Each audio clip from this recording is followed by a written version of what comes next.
welcome to another Tinfoil Tuesday. How's everyone doing? Hope you're having a good week so far, and I hope you're prepared for more conspiracy nonsense. Oh, wretched Recess just can't help herself, can she? She's transvestigating Mr. Mom. Anyway, so today we have all sorts of weird tinfoil to take a look at. We have more flat earthers, we have demon possession, we have reptilians, we have the aforementioned transvestigation of the film Mr. Mom, and yeah, should be good. Welcome everyone. Let's see what I missed in chat. Let's see. Hey Nemesaur. Crazy Jersey lady with the 7 stream streak says, I think I may have a problem. Don't we all? Phoenix2250 with the 7 stream streak says, I'm so happy they're allowing me to do win streaks on mobile now with 1,000 more to go. Oh, heck yeah, that's good. Fenakagami with 40 bits says, hey Hannah, ICE agents are now getting arrested because they drive off-duty like the law doesn't apply to them. If enough of them have videos made with it happening, do you think it might become a new source of content? Sure, why not? Shitbag Gestapo people getting comeuppance, why not? I did see that video. We might cover it on Sovereign Citizen Day. Which, like, I know that guy's not a sovereign citizen, but what other show am I gonna do it on? I don't do Chud Watch often enough. But, I don't know. We will cover that, probably. He was drunk driving with his kids in the car. Real classy, ICE. Real classy. Frey from the A with a 3 stream streak says, 3 streams of the Queen. I had my own tinfoil moment with someone at work this morning. Ooh, hope it wasn't too scary. Feel free to tell us about it in chat if you'd like. I always find encounters with tinfoilers interesting. So, he's going through a custody battle, hope he loses. Driving drunk with his kids in the car is not going to help his case, methinks. I'm curious the per capita divorce rate of ICE agents and how much higher it is than the general populace. Because I would bet money that it's higher.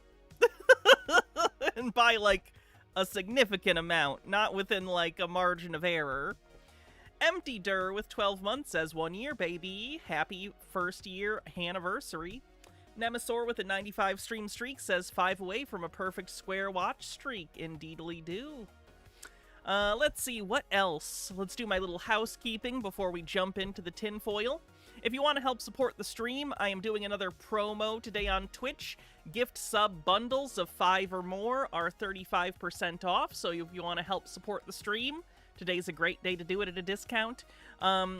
You can also gift memberships on YouTube. Like the stream on YouTube if you can. It's free and helps out discoverability, so I'd really appreciate it. And also we are doing a tip goal. We're about a third of the way to the tip goal where we're going to do 4 8-hour special streams. We're going to watch longer form content, conspiracy documentaries and stuff that we don't normally have time to get through on regular streams. So, with all my capitalist nonsense out of the way, let's jump into it, shall we? I don't think I want to start with the transvestigation of Mr. Mom. We can probably hold off on that one. Oh. We can check in with the Rapture people again. How are the Rapture people doing? Annie Kai, thanks for 53 months and almost kicking off a hype train. The Rapture isn't a joke, guys. And the people who are really excited for the Rapture,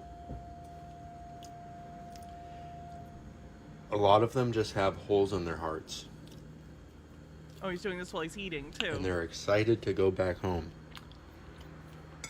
I don't think there's anything wrong with that.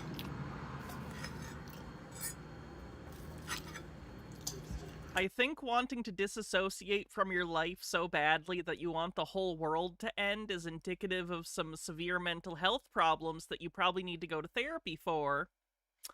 Anyway, someone asks, Jayzaproxy asks, what was the Arnie movie where he gave birth to a baby who was himself in a dream? Junior. You're thinking of the Arnold Schwarzenegger, Danny DeVito comedy vehicle, Junior, directed by Ivan Reitman, whose son actually directed Juno. So that's fun. The Rapture isn't a joke. If you believe in evolution, congratulations. You've essentially successfully shut off your prefrontal cortex, your frontal lobe. That's impressive. Sir, you believe in the rapture. I won't be taking any criticism from you. It's just not allowed. This is just a little what are those called? Like a uplifting message, encouragement for my watchman buddies. As a watchman, you're kind of like putting on this uniform of Christ, and you're gonna draw a lot of hate when you. I think mostly people are just making fun of you for being smug about a thing that you've literally never been right about once. It's probably that. Nemesaur, thank you for that incredibly generous 20 gift sub drop. Thank you. Kicking off a hype train. 5% to level 6. If you want to help out the hype train, like I said, gift subs are discounted right now, and you can also use bits. Thank you, everyone. You do that, but it's not you, it's the uniform, okay? It's these people aren't ready for Jesus. They're not ready for... Can anyone give a synopsis of Mr. Mom? It looks like from the cover it's about a single dad, so not a mom. Not a single dad. It's from the 80s, so bear that in mind when you're hearing the premise to Mr. Mom and why it's even a movie. Frey from the A, thanks for gifting us up. Mr. Mom is a comedy in which Michael Keaton has a job, he's married, they have kids, she's a stay-at-home mom, and then Michael Keaton, bear in mind, it's been a long time since I've seen Mr. Mom, like 15 years probably, I barely remember it, so if I get anything wrong, bear with me.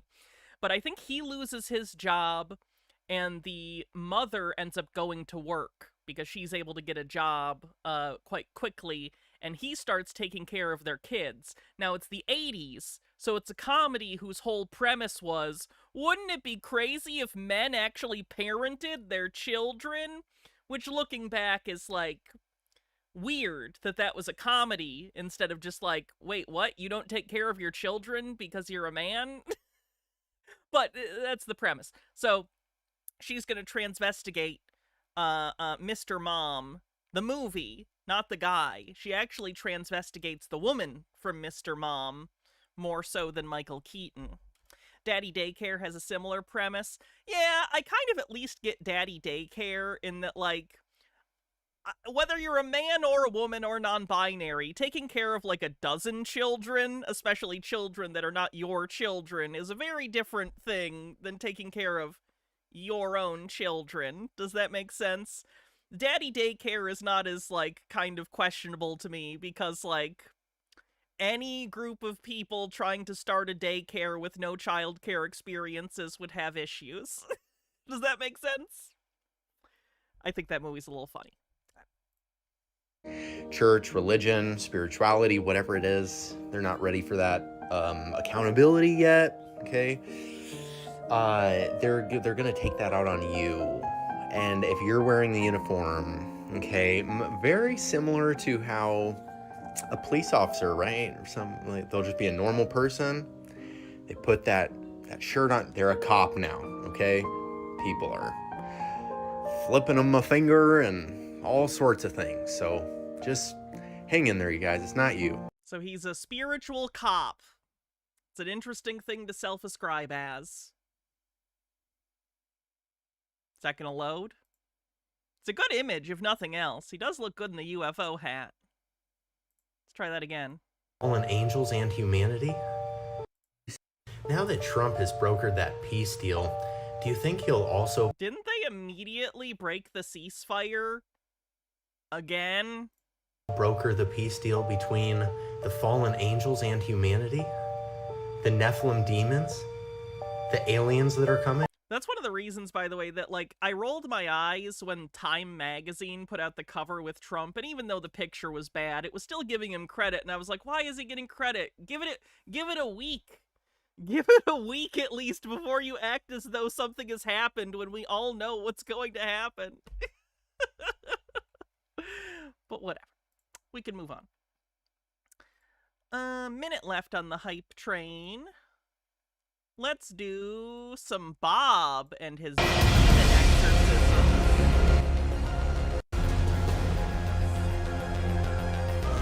Hey, Wilkill.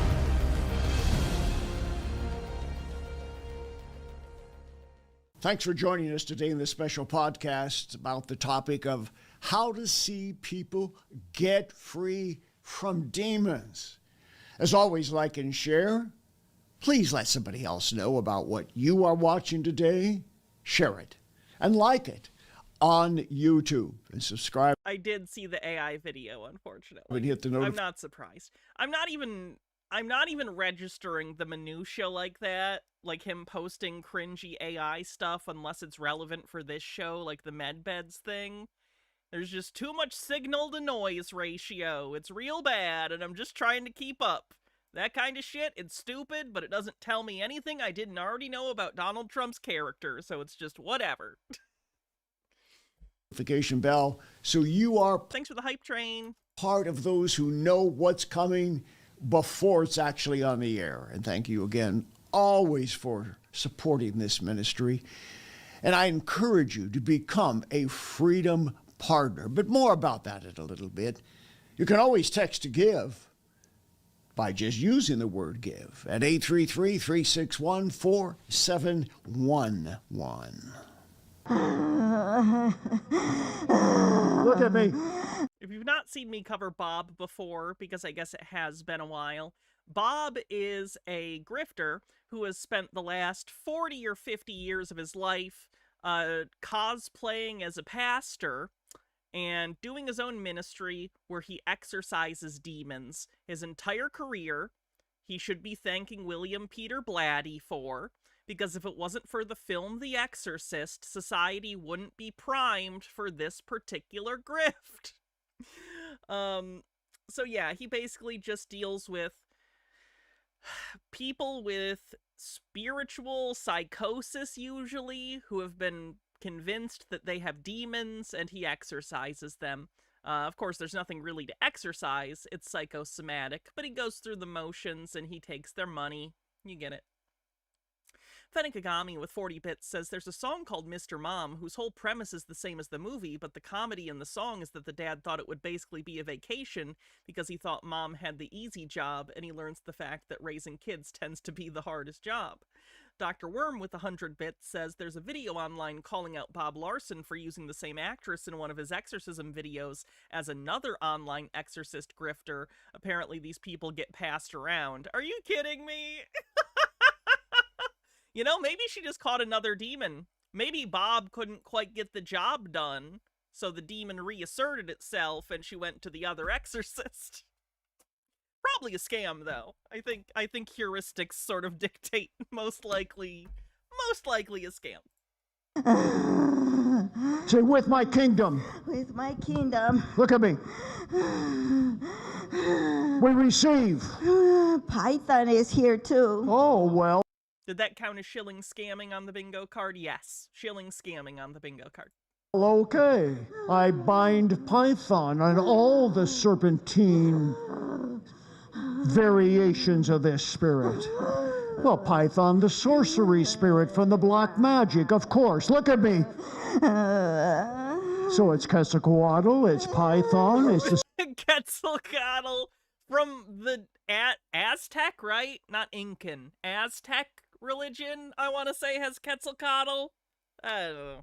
Spirit of sorcery and black magic. Look at me. You are all bound together. Famously the inspiration for the film Q, the Winged Serpent. What did you just see? Bad acting. Well, in a moment, you'll see more footage of this amazing exorcism. Actually took place just a few days ago. Now, my topic again is how can you see people get free from demons? Well, whether the person we're talking about is you or someone else that you're concerned about, I speak from a lifetime of experience dealing with the demonic supernatural. The how-to of getting people free from... Is this satanic? I'm sure he'll bring it up this video. We can cover satanic. That's fine. Because demons, yeah, satanic. Demons can be brief or detailed. It can be an intensive process. But deliverance from evil spirits can never take place unless the person ministering deliverance knows what they're doing and the recipient of ministry is willing and knowledgeable enough to understand the process. Understanding a few simple spiritual principles will help you to free someone wanting to escape the clutches of the devil. But perhaps the biggest obstacle to someone getting free from demons is finding qualified deliverance ministry to take them through the process. And that's especially true in the Western world and America in particular. Is Bob going to start franchising? The overwhelming consensus of evangelical Christianity is usually stated in one of two positions.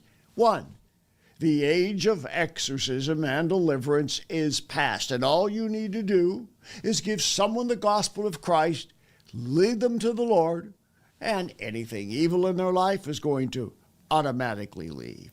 And second, if there is a need to cast out demons, it most certainly would not be doing deliverance on born-again Christians. So this puts the person who is tormented in a quandary. They either deny the reality of the supernatural attacks that they're going through, or they reach out to someone who means well, but may not have the mature spirituality to take on demons. Bob, you don't have a mature spirituality. You have an ancient, decrepit one, like the Crypt Keeper. You've been doing this grift too long. Please retire. Can I know that this is a discussion in America in general because of our, like, geriocracy we have going on, where politicians are all deciding to die in office for some reason. Surely, after doing this grift for 40 or 50 years, Bob Larson has enough money, right? Does he not? Did he not, in the 80s, start socking away money into something, like investments or anything, so on the back end he knew eventually he'd get to retire from this? It just seems odd to me that he's grifting for 50 years, and what's come of it? He's just doing the same thing, but on the internet now? Has it been worth it? You hurt people for 50 years, Bob, and you're doing it until the day you die. How is that a worthwhile life? That's why we work so hard to train the people who represent this ministry. Okay, so he is franchising. He's going to train other people to do this. Maybe that's his retirement plan. He'll get a bunch of other people to put on the fake collars and go do this thing, and he'll get to go retire to Arizona or whatever.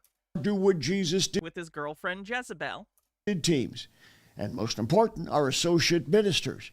These are people who have been through Bob Larson University, and for the most part, we have a finger in what's going on. We monitor it. We're very cautious about who we allow to represent this ministry. We want them to know what they're doing and be highly trained.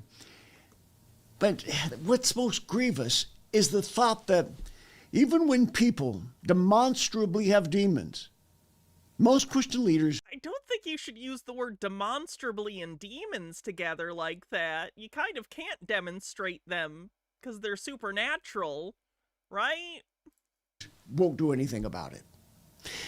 I want you to watch an example of a woman tormented by demons who attended our seminar less than 2 weeks ago.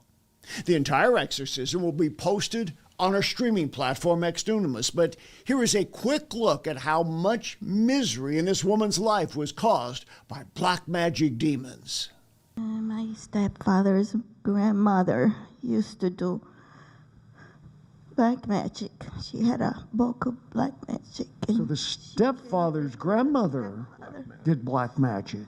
Your stepfather's grandmother. I already find the whole sins of the father aspect in Christianity to be pretty gross, but now we're doing sins of the stepfather's grandmother? I don't know. At a certain point, maybe you just kind of hate yourself and you're looking for a spiritual justification for that hate. I don't know. Hydrate. Will do. So when he, look at me, so when he beat you, that evil that was there from the grandmother came through him to you. Now look at me. Don't touch her. I'm going to call this thing up and we're going to cast it out in Jesus' name. Okay? Look at me, Spirit. Look at me.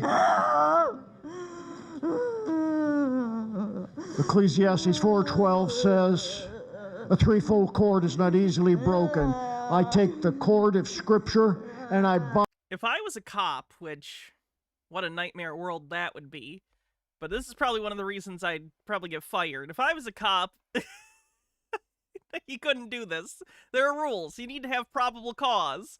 But straight up, why can't you just break this up and, like, take one of these people and be like, is he paying you under penalty of perjury? Is this guy paying you to pretend to be demon-possessed to steal money from these people? Oh, but all these people have their constitutional rights. I know. I'm just saying.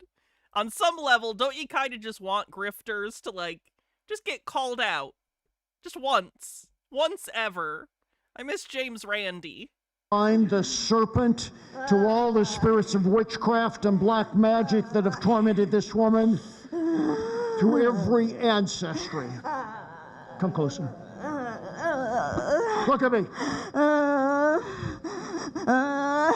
Say, I, the serpent. I, the serpent. Lift the curse. Lift the curse. Of black magic. Of black magic. On this woman. On this woman. Look at me. I bind to me. Bind to me. All the spirits. All the spirits. Of my kingdom. Of my kingdom. All the witchcraft. All the witchcraft. All the curses. All the curses. This woman doesn't want us. This woman doesn't want us. We have no right to her. We have no right to her. We lift the curse. We lift the curse. Of the beating. Of the beating. Of 13 years of age. Of 13 years of age. Yeah, the moaning is interesting in terms of what she's choosing to do with the moaning. Look at me. We suffer. I'll have what she's having. We suffer. The judgment. The judgment. Of Christ. Of Christ. How much do you think they get paid for this? Is it like $100? Is it like $50? I'm a little afraid they're doing this for like $20. That's my fear. Get up, serpent. Come on. Come on, get up, serpent. Don't hold back on me. Come on, get up. You'd do this for $100? I'd say I'd do it for $100, and I'd do it halfway, and then halfway through the performance in front of everyone in the audience, I would stop and go normal-faced and go, I was lying, he paid me $100 to do this, all of you are being tricked by him, and you should all sue him, or get the police, because this is fraud. And then I'd walk out of the room. Look at me. Say, with my kingdom. With my kingdom. Look at me. We receive. Python. They'd certainly cut it for the edit, but people in the room might know, and that'd be good. Is here too. Oh, well, okay. I bind Python. And then they'd say that was the demon talking. Yeah, but at least it would give him an opportunity. I don't know. On all the serpentine variations of this spirit. Well, Python, the sorcery spirit from the black magic, of course. Look at me. So it's Quetzalcoatl, it's Python, it's the spirit Quetzalcoatl of sorcery and black magic. Look at me. You are all bound together. Say, we obey. We obey. The will of God. The will of God. I always got the vibe that that cross, when it touches your skin, is going to do that thing later where you get, like, green on your skin, like when you get really crappy knockoff jewelry. You know what I'm talking about? The people of God. The people of God. We go now. We go now. To judgment. To judgment. To the pit. Come out of her in the name of Jesus. Come on, help me out. Go. Come out of her. Come out of her in the name of Jesus. Loose her now. Go. Go. All the way. Go. All the way out. Go. Come out of her. Come on, get serious about it. I noticed she's wearing 2 crucifixes. She's wearing a crucifix here and then a bigger necklace that's down here. Is one not enough? You don't think God got the message after the first crucifix? Jesus. Just a Peach with $1 tip says, at one time they would just give them a ham sandwich, and what I heard about at one time they would just give them a ham sandwich was what I heard about one of the smaller crews. I don't think a ham sandwich is worth losing this much dignity in helping scam people. This. There are a couple of things that I want to say about this particular exorcism, and you can see how dramatic it was. The woman was... I don't know, you're slipping, Bob. You need better community theater performers. She's not very good. Sitting on the You've had better, I'll say that. front row. She was one of the first people in the room. What if it was a grilled ham and cheese? That might be good. That's pretty good.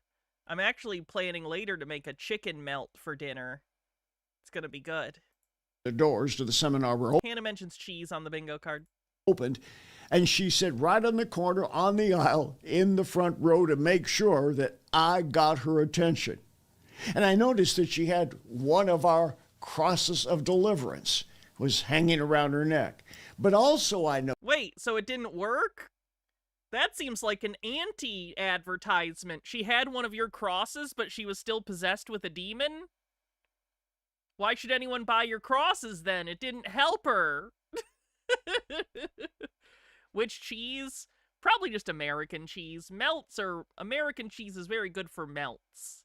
And to be clear, not like really cheap American cheese. You gotta get the decent deli American cheese. Because a lot of American cheese, like the normal Kraft stuff, tastes chemically. I don't know what to say other than that. Like, I know everything is chemicals, like preservatives or something. I don't know what it is. It's got an off taste. So you gotta go to the actual deli and, like, get sliced American cheese. Get it sliced from the block, but, you know. noticed that she also had Thanks for recommending Dairy Aid way back when. I can eat cheese, but milk kills me without it. Oh, heck yeah, Phoenix. Nice. peeking out of her purse. Oh, yeah, don't get Velveeta. Velveeta's a nightmare. I used to eat Velveeta so much as a kid. Can't do it now. Oh, I've spoiled myself on cheeses and breads. So I can no longer do Velveeta or white Wonder Bread. One of our large crosses of deliverance. And I found out a little later she was enrolled in Bob Larson University. So this woman was a student of her own spiritual problems. And before I ministered deliverance to her, she talked about something that was very grievous to her.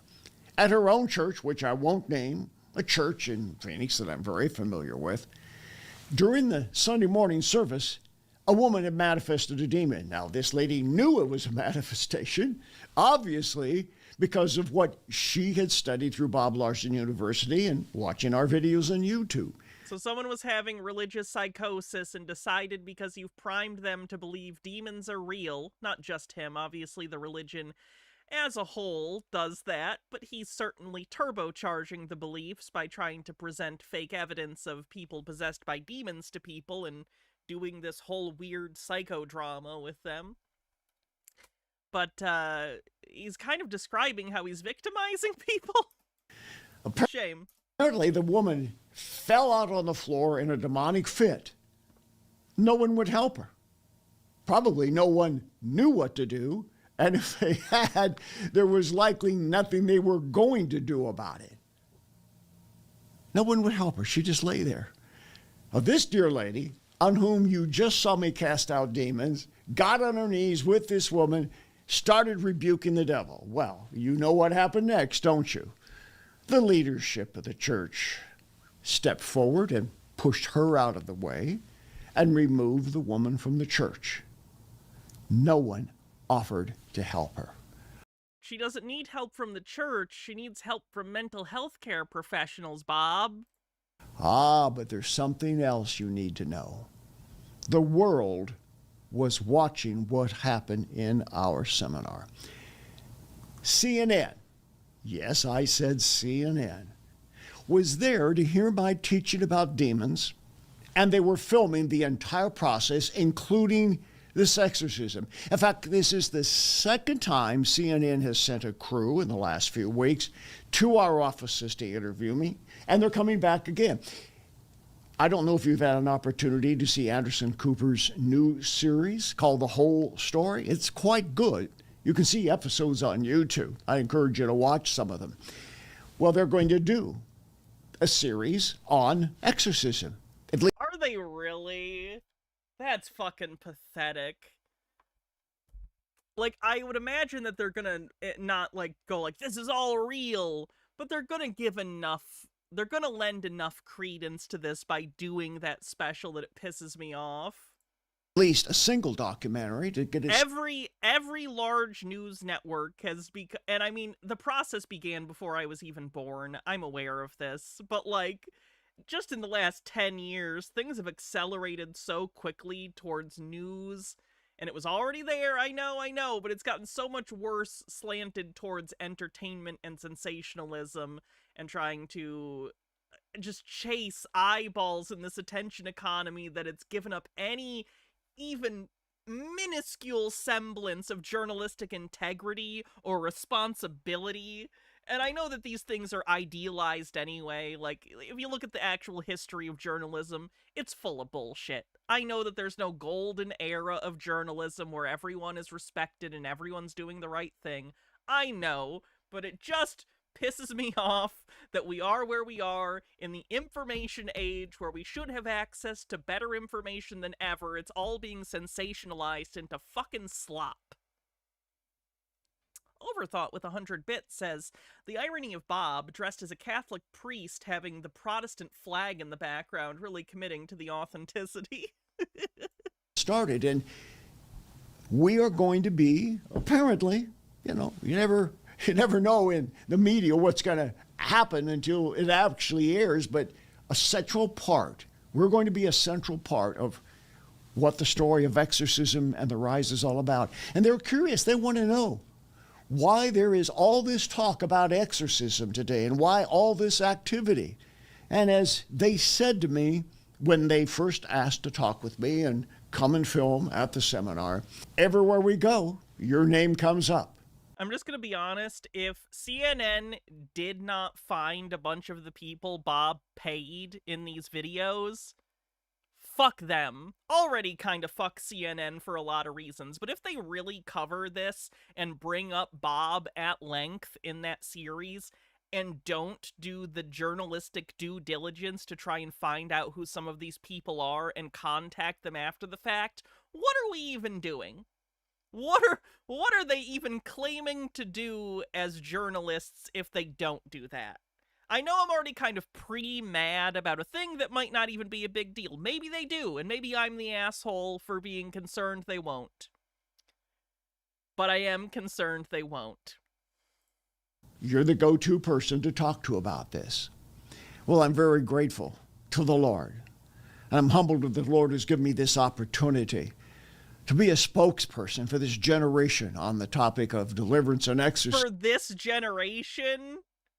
Bob, it's about the end of your generation. Retire. And healing.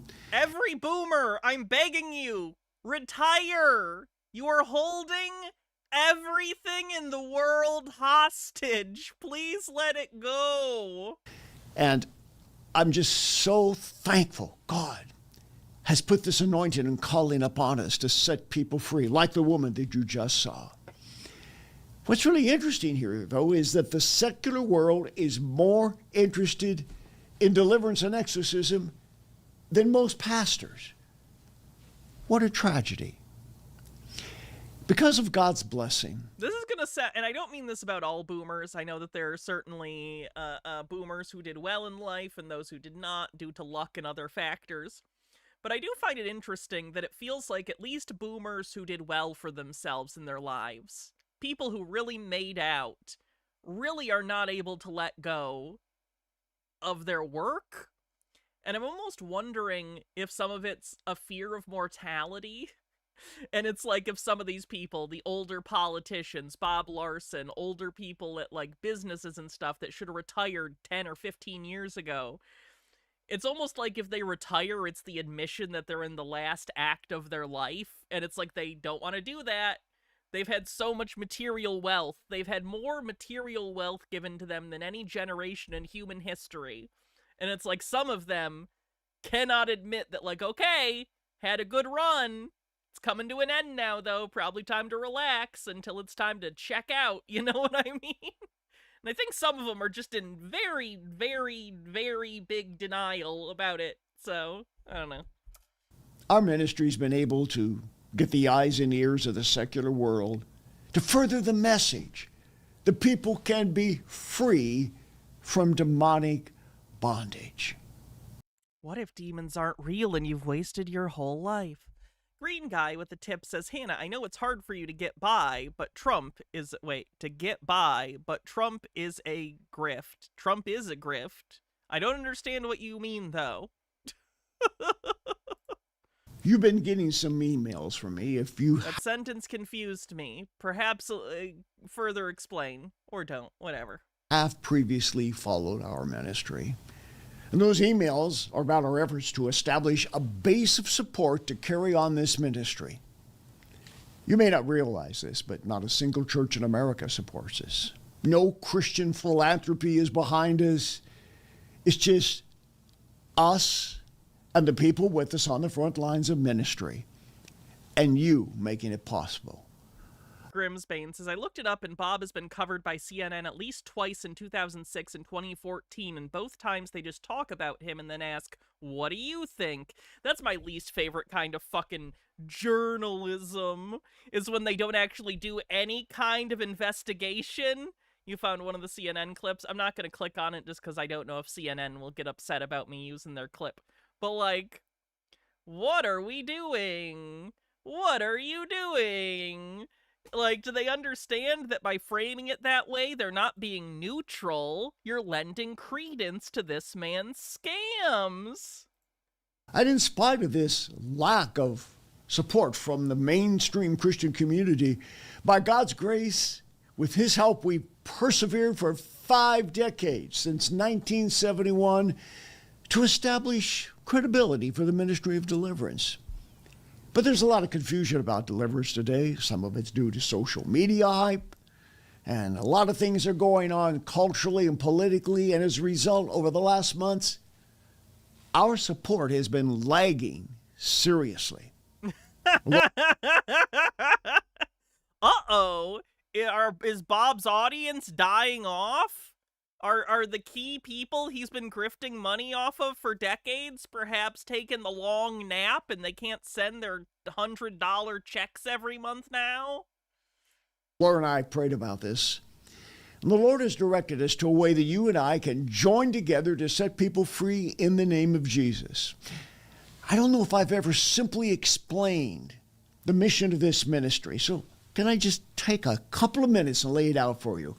Oh, this is desperate. They must really have some kind of weird short in their budget or something. I've never seen him, like, he does his, like, ad reads at the beginning and end. I've never seen him in the middle of a video directly do this before. So that's good. That might mean he's actually suffering, which would make me a little happy. First of all, sustaining the spiritual rescue operations. Spiritual rescue operations that take place almost exclusively at the conference rooms of local Holiday Inns. Day-to-day ministry. Immediate intervention with biblical help.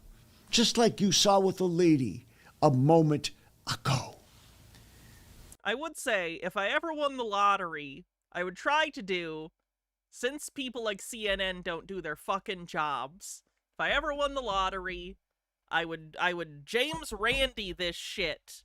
I would go out of my way to find these people and investigate them and put out their evidence that they are scammers. Now, is everyone going to look at that and agree with it? No. Some people want to be scammed because the grifter is selling them an idea that they already believe that they desperately want to be true. So that is what it is. But at least to put that information out there is necessary. Do I play the lottery? Like once a year. Not really. I don't gamble, luckily. Amber says, just looked it up. Bob's 81 years old. Odds are good he's only got 5 to 10 years left at best. He could just not wake up one day soon. Not saying something bad should happen to him, but that's just how it is. It honestly makes us so sad that he's squandering the final years of his life with this bullshit. It's gross. Yeah, I don't get it. I don't understand it at all. This goes on sometimes 6 and 7 days a week. At a minimum 5. All day long, every day. The toughest of the cases from all over the world. Rescue operations in the name of Jesus to help people. Does he think that the side camera view for this part makes it more dramatic? Because that's the effect it kind of gets across, but it also shows up how thinning his hair is. Take their lives back from the devil. The second thing, he probably should have shaved the head like a decade ago. That is equally important to us is to equip spiritual warriors. It's not just about me. For years, we've It's been not just about me, but definitely give me your money, obviously. Kariko59, thanks so much for 30 months, and there's also a juggle command. Let me just find my balls. training others to minister healing and deliverance. And we need to raise up more deliverance teams and associate ministers. And the third thing is teaching curse breaking and generational restoration. Breaking family curses and securing a legacy of freedom for decades to come. Sometimes I say in my ministry sessions when I'm talking to a family and the husband or the wife has demons, or maybe both, I look them in the eye and say, it's all about the children. When the husband and the wife both have demons, are their demons also married? That's so cute. It's all about the children. It's all Demon polycule! Demon polycule! about the next generation. Jay's a proxy. What do you want me to look up in Black's Law Dictionary? So, immediate intervention, rescuing lives, training people to go out and Curse do or this whatever work is near. beyond what one individual can do, and saving future generations from the torment that parents and grandparents and so on have had to live with. Wouldn't you like to be part of that? I want you to join with us, and there are 3 ways that you can help. Listen carefully. Be a compassionate rescuer. Just $30 a month. Oh my god, equating giving him money to compassion is sick.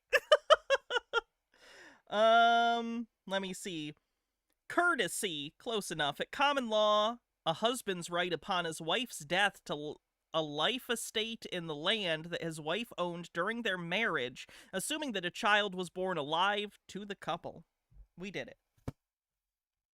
Funds a ministry intervention each year, and it sustains spiritual rescue.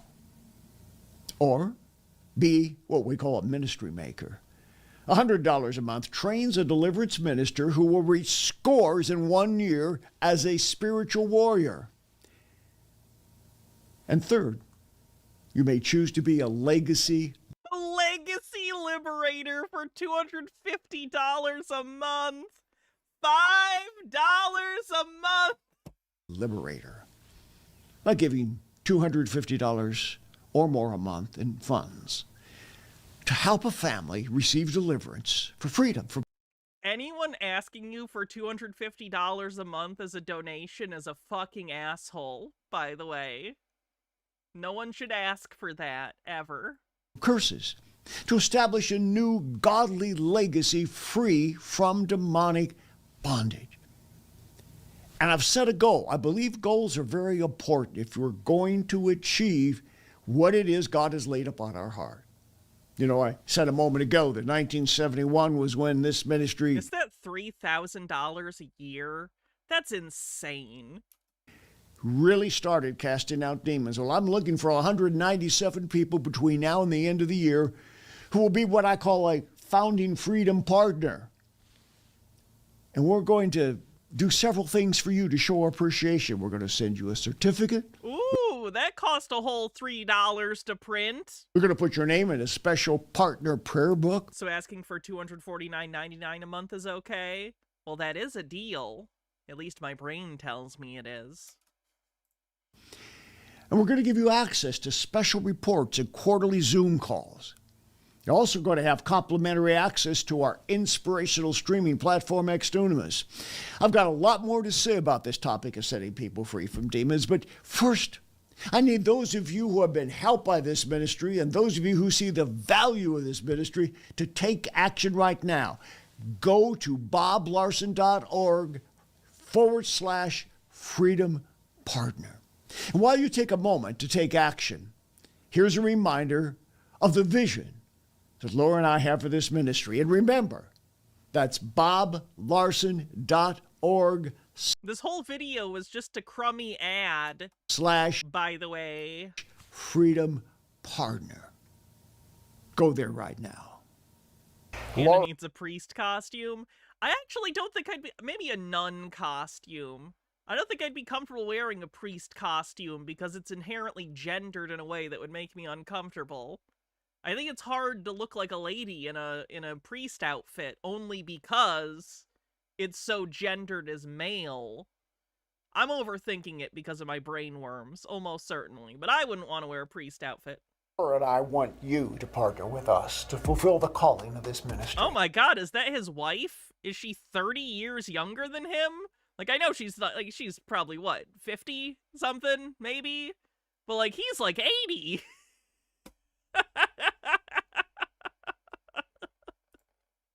To minister healing and deliverance, so tormented souls can truly get free, stay free, and live free. Since 1971, Bob has ministered to millions in more than 100 countries. His 50 books and thousands of videos have set the standard for biblically credible. He's written 50 books in his life, and they're all crap. What are the chances of that? Deliverance, healing, and exorcism. God has called us to rescue the tormented through direct personal ministry, to equip spiritual warriors through the training of Bob Larson University, and to champion biblical truth when so many churches remain silent about spiritual warfare. Every day, Bob shares with me stories of desperate people in impossible situations who have been changed by the power of Christ. Bob has a lifelong commitment to this ministry. He has a heart for those who don't know how to escape the endless cycle of suffering because of generational curses and tormenting demons. The financial commitment you make to be a partner with Your synagogue membership is $3,000 a year. Wait. You need a... Is that like a donation, or do they require you to give money to go to that synagogue? Is that a thing with your synagogue? Is that a thing with synagogues in general? Is there a mandatory membership? Because that's weird. All right. Sekhmet with a $50 super chat. Thank you so much for the generosity. Says, you're not overthinking it. There are nuns and priests and titles in between. A priest is indeed male-coded, and I would say nun's habit is more apropos. Well, thank you very much for that incredibly generous super chat. Thank you very much. this ministry You sits can show up to services for free, but this is like for the school and upkeep. That makes way more sense. That makes sense. people free in real time all over the world. In an average week, we minister So if you want to like use services that they also provide in the community aspect, that makes more sense. virtually to desperate souls on every continent in diverse forms of spiritual bondage. We answer hard questions and correct bad beliefs, and by God's grace, change the legacy of generations yet to come. Our hearts are with those who have been ignored by the church and considered hopeless by counselors. Bob's gift from the Lord is to find the demonic reasoning holding people in bondage. He ministers. Yeah, just a peach. I kind of assumed based on the message that didn't make a ton of sense. Make sure he drinks some water. To those from all walks of life, from professionals to everyday workers, to highly educated to those who have missed life's opportunities because of Satan's attacks. And Bob is committed to the legacy of training a generation of spiritual warriors who will carry this message to every place on the planet. By becoming a frontline freedom partner, you'll stand with us to rescue those afflicted by Satan and equip future generations with proven methods and biblically sound approaches to healing the brokenhearted, setting the captives free, and bringing forth the truth that through Jesus Christ you can get free, stay free, and live free. I can't believe it's just a crummy ad. The whole video was a bait and switch just to beg for money. That's sad, but I mean, what are you gonna do? All right, let's take a look at the bingo card. Also, Jesse with the $20 super chat on YouTube says, we could have had our Red Letter Media react to Bob Larson video in their latest Junka episode. Damn, I can't believe they missed out. I want to see Rich Evans talk about Bob Larson. Let me see. Rich Evans knows I exist, by the way. He used to watch my old show. He mentioned me on an episode of Previously Recorded when he used to do that with Jack. If anyone knows Red Letter Media. So there you go. Does Rich Evans know you exist? No, just me. Let's go Ancient Wisdom. What do we have? We have shilling, scamming, and satanic. Is that it? I think that might be it. Oh, I mentioned cheese. Hannah mentions cheese, wherever that one is. Where's Hannah mentions cheese? 89.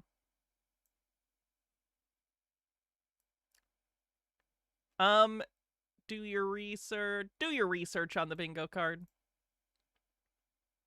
Alright, we're caught up. Cool beans. Moving on.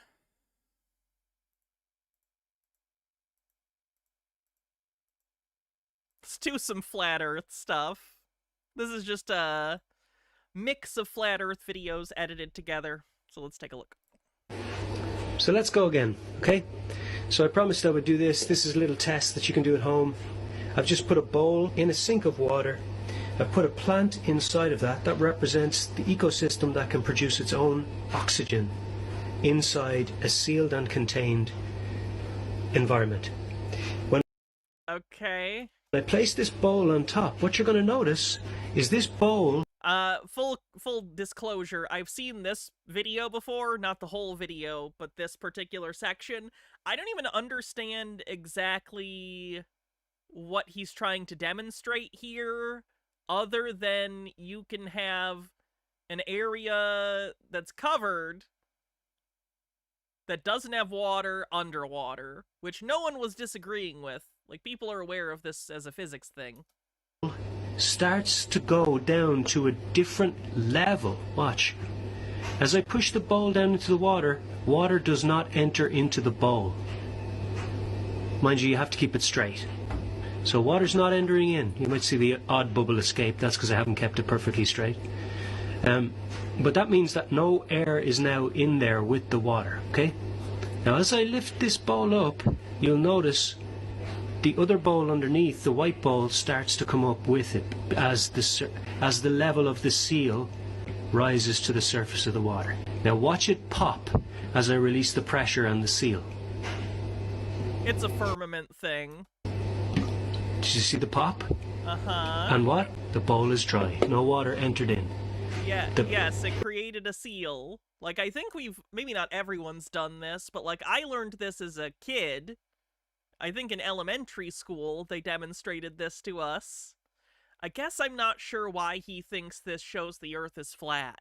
It doesn't even demonstrate, like, falsifying anything that normal physics believes. It's just like, here's a thing you can do, and everyone knows you can do. Okay? God placed the firmament in the midst of the waters to separate the water above the firmament from the water beneath the firmament. Above, beneath. Yeah, diving bell. He demonstrated the same physics that it's behind, like, a diving bell. There you go. Separated by the dome itself. No air, no water in there, see? Only air, only air, only air. See it? See that line? That's the seal. You see it there? See the seal? The water level? And then it pops. Okay. That's the firmament. So that's a test you can do at home to prove that an ecosystem can survive underwater in a... That does not prove any of that. That does not prove an ecosystem can survive underwater. It proves that there's, like, a seal and that you can have, like, a diving bell situation. You put a plant in there. That doesn't mean you've demonstrated an ecosystem. Oh. Dome in a concealed and enclosed system. The flat Earth model. Love you. The past is... Did he just say love you? Flat Earth model. Love you. Don't just say love you to a generic audience. That's insane.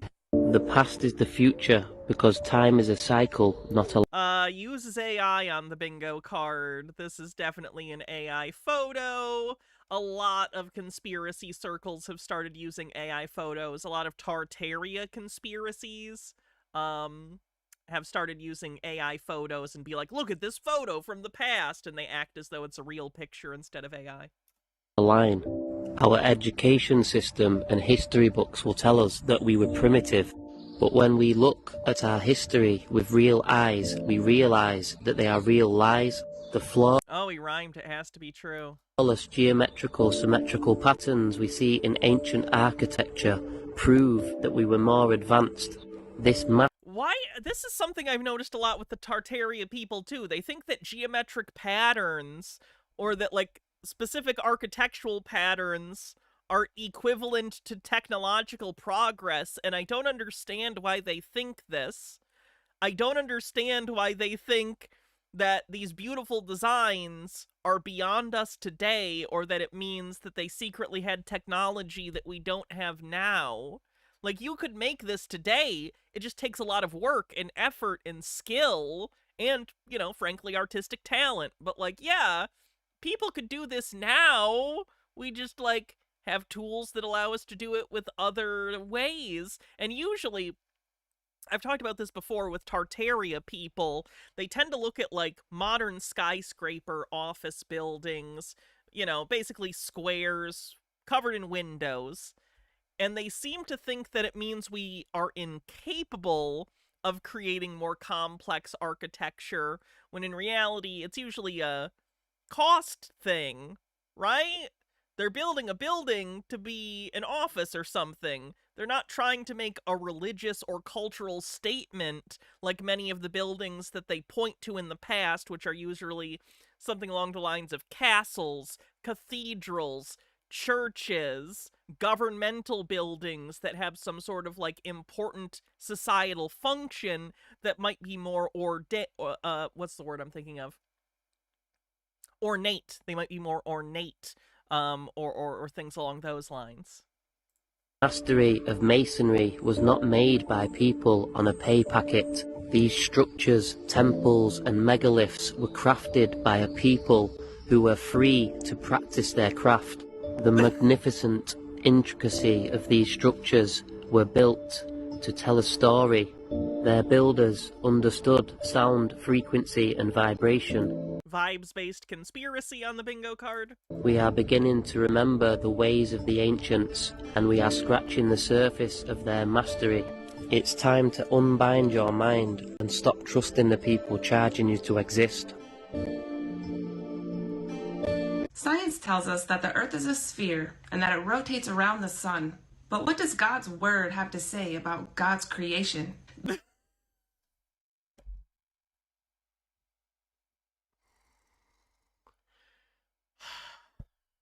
Job 38:14 says the earth takes shape like clay under a seal. Its features stand out. It's really funny to me that, like, the whole Protestant, like, revolution happened so that, like, in theory, you as a Christian could, like, read the Bible and interpret it how you see fit, right? You, through a spiritual connection with God or the Holy Spirit or whatever, can come to your own conclusions about the Bible instead of relying on the Catholic Church to tell you what it means. But now a large portion of those same Protestants are like, I'm not going to interpret this at all. It's actually entirely literal. It's just like, what are we doing? What did we do the Protestant thing for? You're not even going to make an attempt at an interpretation? You're just going to say it's literally just whatever it was translated to in this particular edition. I'm going to take that at face value as literally as possible. Like those of a garment.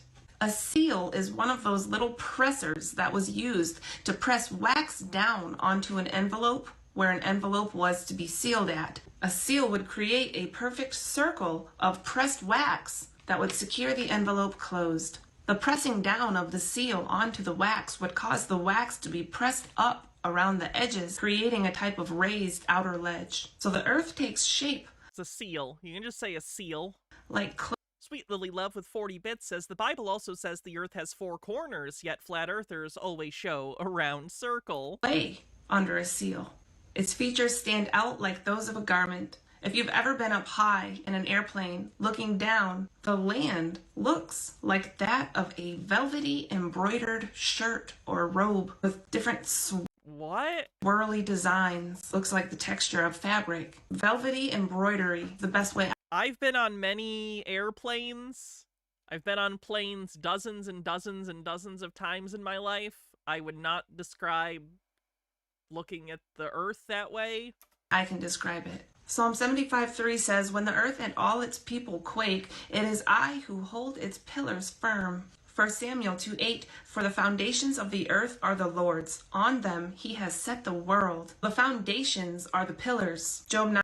And, like, it's crazy to me that she's taking this literally. Like, it's so clearly poetic in its language. You know, the earth is on its pillars. It's God's foundation. Like, that is so clearly poetic in its language that it frustrates me when you have American evangelical Christians that are like, no, there's literally pillars. It would be like someone trying to read Robert Frost and being like, we gotta find this road less traveled. There's treasure at the end of it if we find the road less traveled.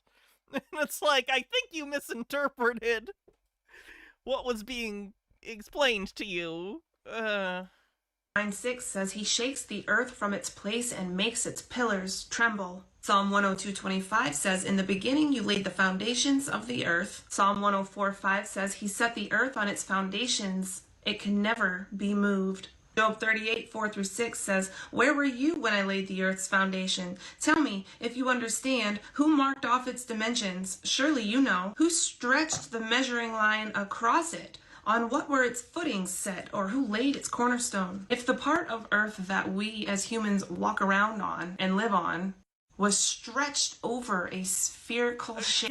Again with the literal. It can't just be. It's using the visual metaphor of someone building something, constructing something, measuring it, cutting it, putting it together as a metaphor for the God of your religion creating the earth. It doesn't literally mean that the Bible is saying he measured it and stretched things.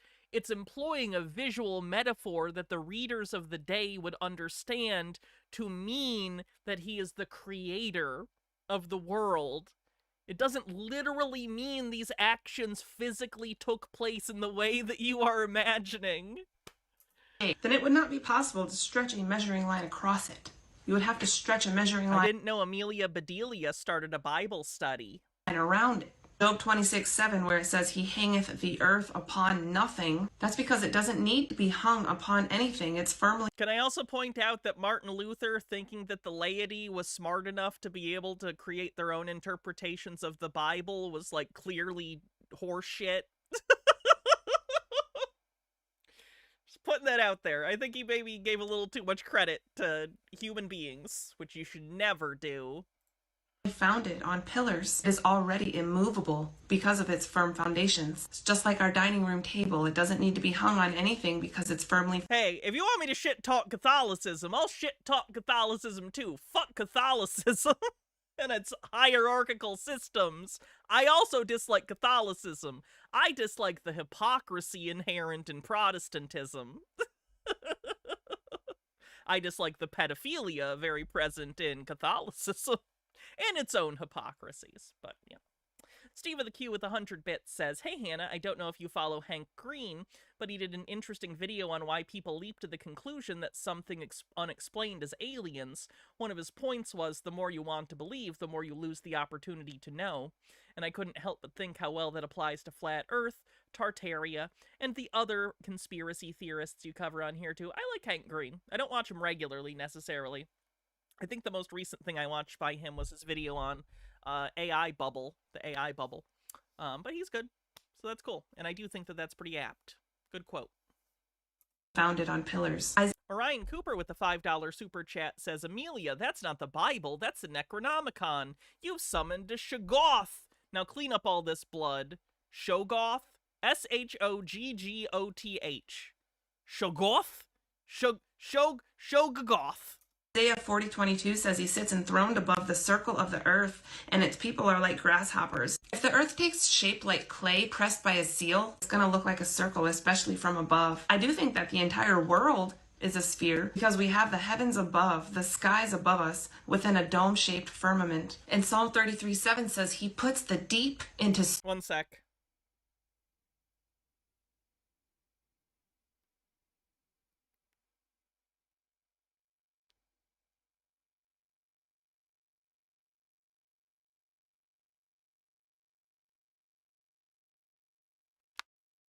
Sorry, something wrong with my prescription that Baja's dealing with at the store.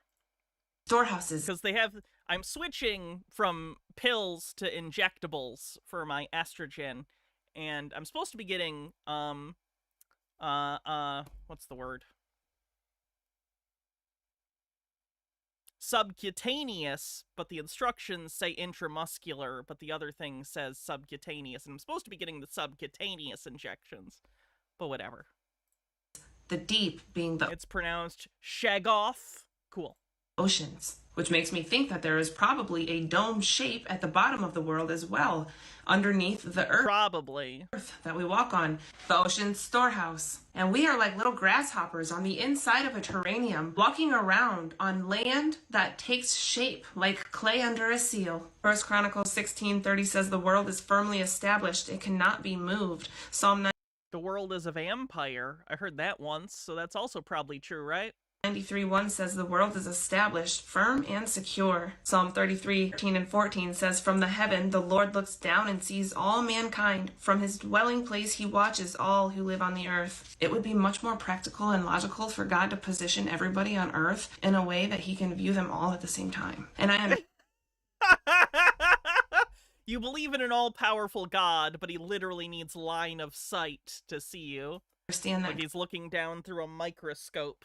God's Holy Spirit is omnipresent. But in this verse, it says the Lord looks down and sees all mankind, talking about God the Father. It's not referencing the omnipresence of the Holy Spirit. The last thing I wanted to mention is that the biblical age of the earth is somewhere between 6,000 and 7,000 years, which makes perfect sense because a day for God is 1,000 years for people. We are getting... That's never, like, said. That's a justification people have given to try and not do young earth creationism or whatever.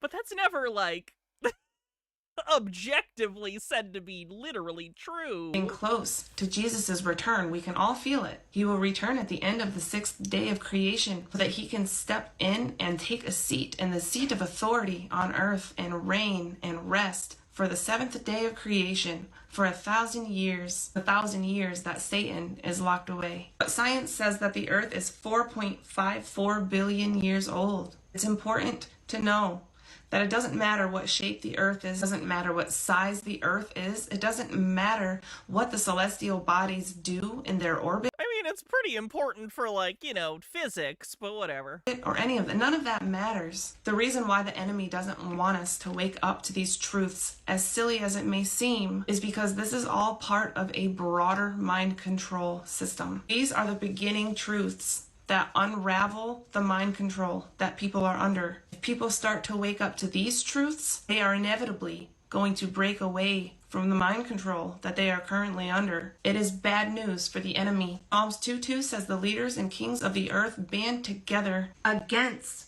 God. So if it's not in God's word... This old book said it. It has to be true, because if it's not, I've wasted my life and haven't developed a viable model for the world that isn't from this one specific book. It is a deception that is being used as an attack on your faith or your ability to come to faith. Good morning. Aloha from Florida. So let's talk about perspective for just a minute and atmosphere. Nice flat earth necklace, by the way. Conditions. But before I say something about that, let me say this. As I've had this conversation for years now about the geocentric cosmology, the truth, versus the heliocentric hypothesis, the lie, flat earth versus the globe, flat earth is the truth, the globe is the lie. Many times people who are ignorant and arrogant of the subject will try to tell me or try to tell us, you don't understand, you guys just don't understand. We understand just fine. Disagree? We are not the ones who are confused.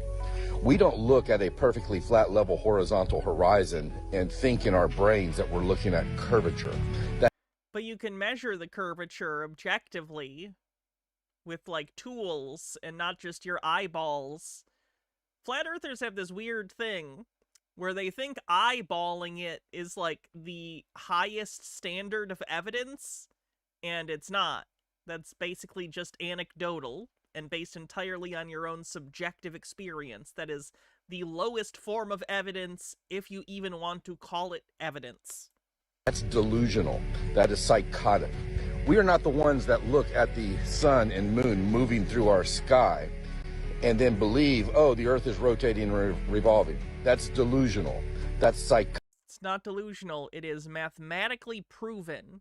It is mathematically, objectively true. That's not what we are seeing. That's not what we are observing. You can believe whatever you want to believe, or you can learn to trust your own eyes and your own senses. Maybe your own senses are shitty because you're dumb. I hate to be that person. I'm not saying I'm smart, because I'm not. I'm just doing my best with what I've got. I think a good piece of advice for everyone would be, maybe you're not as smart as you think you are. Any random person who thinks that they have discovered a thing that no one else has ever discovered, and it goes against what is generally considered to be true, it's possible you're right, but maybe don't have so much confidence that you assert you're definitely right before convincing others. You know what I mean? Then you're just an asshole. Stone Corbell says, this guy, obviously when I close my eyes, then open the other, everything in my line of vision moves back and forth, because that's what it looks like to me. And Orion Cooper with a $2 super chat says, I have spoken with this guy on TikTok. He's trash. You know, that's not surprising to me. Lots of super chats today, by the way. Thank you, YouTube. I appreciate you. Instance, perspective, convergence, vanishing points, angular resolution, and atmospheric lensing or atmospheric conditions explains everything that we... It doesn't. People have literally walked on the surface of the moon. There's video of it. There's still a mirror that we left on the moon that you can shoot a laser at to prove we were there. See far in the distance on the y-axis from the observer to the object. This weak argument that globers have that, oh, I can't see the bottom of that building over there 20 miles away, that's curvature. Unstable Deadbeat says, does this guy believe in God? Because if so, kind of ironic he's arguing to believe based on what you can see. You can't, you can't call people like this hypocrites, because consistency is not in their repertoire. Like, if you said that to him, all he would say is, look around you, look at the trees, look at this beach, look at the ocean, evidence of God's design is all around you. He would rhetorically shift what seeing even means in that context in order to continue to believe what he believes, and to believe that he is being consistent in his worldview. People do that all the time. Everyone does that all the time. It sucks. People suck. People suck. People suck. That building... Reminder, we're apes. We're stupid, smelly apes. And we're superstitious, and have egos, and it's not good. Will always be standing perfectly erect because it is on the same level plane. And if you understood optics and how your eyeballs work, you would realize that there is a convergence into a vanishing point, and things disappear bottom first as they get further away. Also, you could point a camera towards the horizon, towards the city skyline, and leave it on a time-lapse setting, and the horizon would move throughout the day depending on the temperature, depending on the air pressure, depending on the weather. So atmosphere plays a role in how far we see on looking at things far in the distance. But this is the death blow for the weak argument of something in the distance being obscured on its base, being obscured because of curvature. There is no curvature. That's a fact. You can believe whatever you want. They say this is a fact a lot without backing it up. But here's the death blow, the x-axis. Left to right, you will never show or prove any observable, measurable, repeatable curvature. Yeah, that's again objectively untrue. If you go high enough up and get a wide enough angle lens, you certainly can. Human eyes can't from ground level because we're too close to the surface of it. You're not going to see the curvature within our field of view. Don't bring me a picture that you didn't take or a video that you didn't take from an alleged satellite, which is just a weather balloon about 20-25 miles away. Don't bring me footage from the ISS, which is a joke, and say, oh, look, there's... Well, that's convenient that all the things that can provide evidence that you're wrong, you've just written off outright. That's very convenient for your self-protection of your beliefs. Curvature. I said observable, measurable, and repeatable. You will never prove observable, measurable, repeatable convexity on the surface of any large body of water anywhere in reality because it doesn't exist. The truth of water destroys the lie of the globe. That's a fact. You can believe whatever you want to believe, but believing that you're looking at curvature when you are clearly looking at something, the horizon, that is always flat, level, horizontal, it is truly delusional. It is truly psychotic. Have a great day. God bless. All right, then. Let's take a look at the bingo card. We definitely have Flat Earth now. Don't know if we had anything else. Anything you guys think? I don't know. He's really leaning hard into wielding his ignorance as a cudgel. Yeah. Unfortunately. It's a winning strategy, unfortunately, as well. Yes, vibes-based conspiracy, correct. Thank you for reminding me. 73. Oh, and uses AI. Forgot about the one photo. Cool, thank you.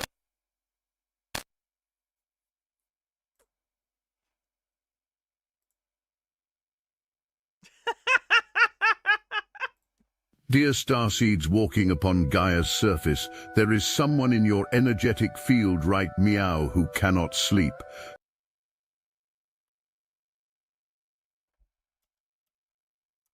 Dear starseeds walking upon Gaia's surface, there is someone in your energetic field right meow who cannot sleep.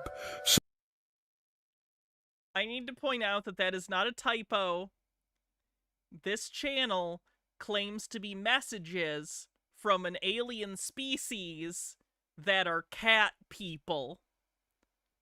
It's a species of cat girls and cat boys communicating with star seeds using AI, because of course. And they're cats, so... Someone whose entire reality has begun to fracture and rebuild itself because they brushed against your frequency.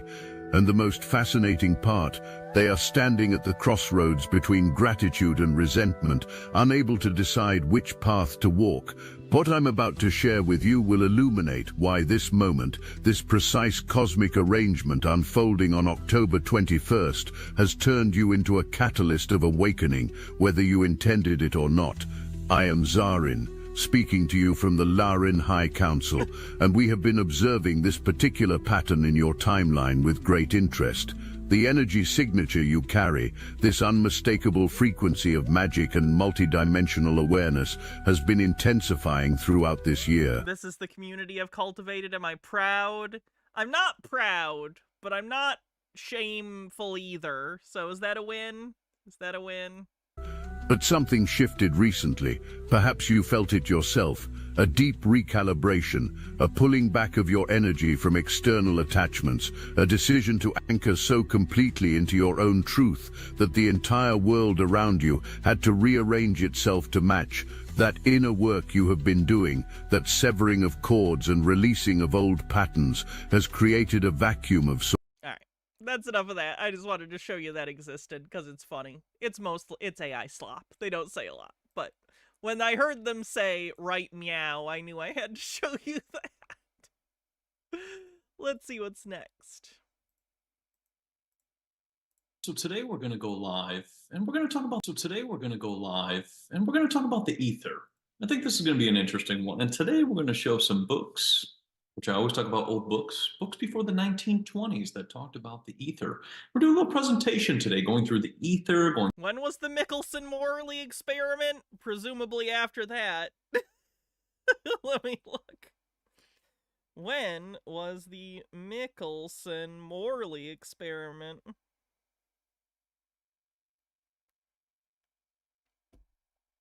(1887). Surprisingly before that. Weird that he has books from after that. Going through electroculture, going through EMFs. For those that don't know, the Michelson-Morley experiment was intending to either prove or disprove, to try and falsify the belief that there is a luminiferous aether, basically that there was a medium through which light traveled, because light travels like a wave, but it is a particle, so that it has particle-wave duality.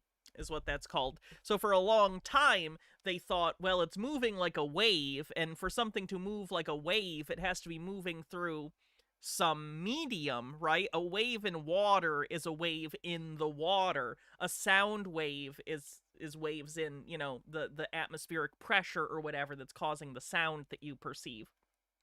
So they hypothesized this luminiferous aether that's the medium through which light traveled. Turns out, as we know today, thanks in part due to the Michelson-Morley experiments, that, well, it does have behavior, that it behaves like a wave, it is a particle, right? Photons are what we call light particles.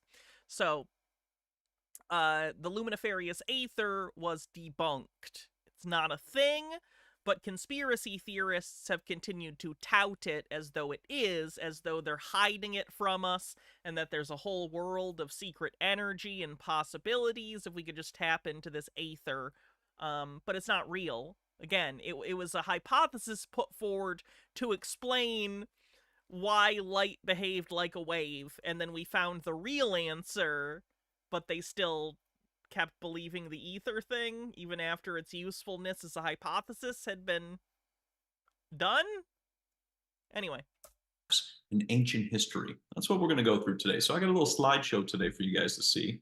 So what we're going to do, let me just pop on in here, and we're going to kind of go through some stuff. And this is my first time doing a official YouTube, Rumble, Odyssey, whatever video you want to call it. So we're going to try this out today, but I put together a whole bunch of different pictures that we're going to go through and talk about because I think this is important, especially on the topic of the ether. Now, remember, the ether was removed off the periodic table after 1908 and 1909. So this is Dmitri, who discovered the ether, and he also discovered all these other elements. Hypothesized. Didn't discover. Hypothesized. Which are just not taught about. So when we think of why we haven't learned about the ether, it's because it's been removed. It's because it was falsified, aka we tested it and it turned out it wasn't real, so we moved on, because that's how science works. It's a continual introduction of new ideas and a culling of ideas that are falsified as they're introduced. It's a refinement of ideas over long periods of time. What's also interesting is doesn't understand the scientific method on the bingo card. That the periodic table still rewards Dmitri for the periodic table every 10 years when they talk about it, how it's the most beautiful discovery ever and that we should be talking about it, but yet all of Yes, the periodic table is a really cool thing. It's a table that organizes elements by their periodicity. So it's a cool thing, but that doesn't mean that everything in it was correct initially, right? It's like being able to say Isaac Newton was a brilliant mathematician and physicist who developed basically our early understanding of, like, the natural world and physics through the math he developed. But also, he believed a lot of things that weren't true. He was an alchemist that believed you could turn lead into gold by heating it a certain way, which, of course, isn't how things work. He was also big into biblical numerology, Isaac Newton. So just because someone's brilliant doesn't mean every idea they have is correct or right. It's just not the case. Look at anyone throughout human history who's developed or invented or discovered something brilliant. They're going to have some beliefs in there that aren't true or incorrect hypotheses. That's just the nature of it. No one bats 1,000. That's fine. His work was removed off of it. So this is why when you start talking about the ether, a lot of people will say there's no such thing. Well, that's because it was removed. Then you have again, it was removed because it no longer held up to scrutiny. It wasn't removed for nefarious purposes. Old books from before 1920s which talk about the ether as well, and a lot of these books just aren't talked about anymore because of the Rockefeller takeover of the schools with the Rothschilds and the Morgans of controlling the school system. So when we move forward, we move into talking about Tesla. Check this out. 1896, Nikola Tesla, amazing plan to harness free currents, free energy. That's what it is. And it wasn't possible. He was wrong. Why is it so hard for these people to hear that Nikola Tesla, famous pigeon lover, was wrong about something. Haven't been taught about this because it competes. JP Morgan didn't want to fund Tesla anymore because when you think about it, if you're using the Earth's energy, well, now all of a sudden that competes with charging somebody. No, it turned out that the math was not on Tesla's side. He was incorrect, and other physicists showed him he was incorrect mathematically, and instead of accepting that and going back to the drawing board to work on things that might actually be useful or helpful to people, he decided that all these young physicists who peddle in math are full of shit. I'll prove them wrong. And he went insane and lost everything and married a fucking pigeon. Like, I don't know. I cannot express to you enough. He went so crazy, he fell in love with a pigeon. That's not a joke. That's a real thing that happened. So, like, maybe in his later years, Tesla wasn't doing so hot. Which is fascinating. Then we move to the Rockefellers, and this is where I like to show about the education system being taken over. Right here, the beginning with the elder John D. Rockefeller in 1903, he establishes the General Education Board to handle his educational philanthropy. They always say that. It's always philanthropy. They're always helping out with that. But Rockefellers, JP Morgan, and Rothschilds own the education system, so this is why we're not taught about these things. Then you go back into these old books and it's so weird that he's like, we're not taught about these things. You literally found it just by Googling it. It's not hard to find. In any, like, schooling, there's a certain amount of time you have to teach people. You're not gonna get to everything. The history of the American schooling system isn't something that most people need to know on the same level as, like, reading, writing, arithmetic. So it doesn't get covered.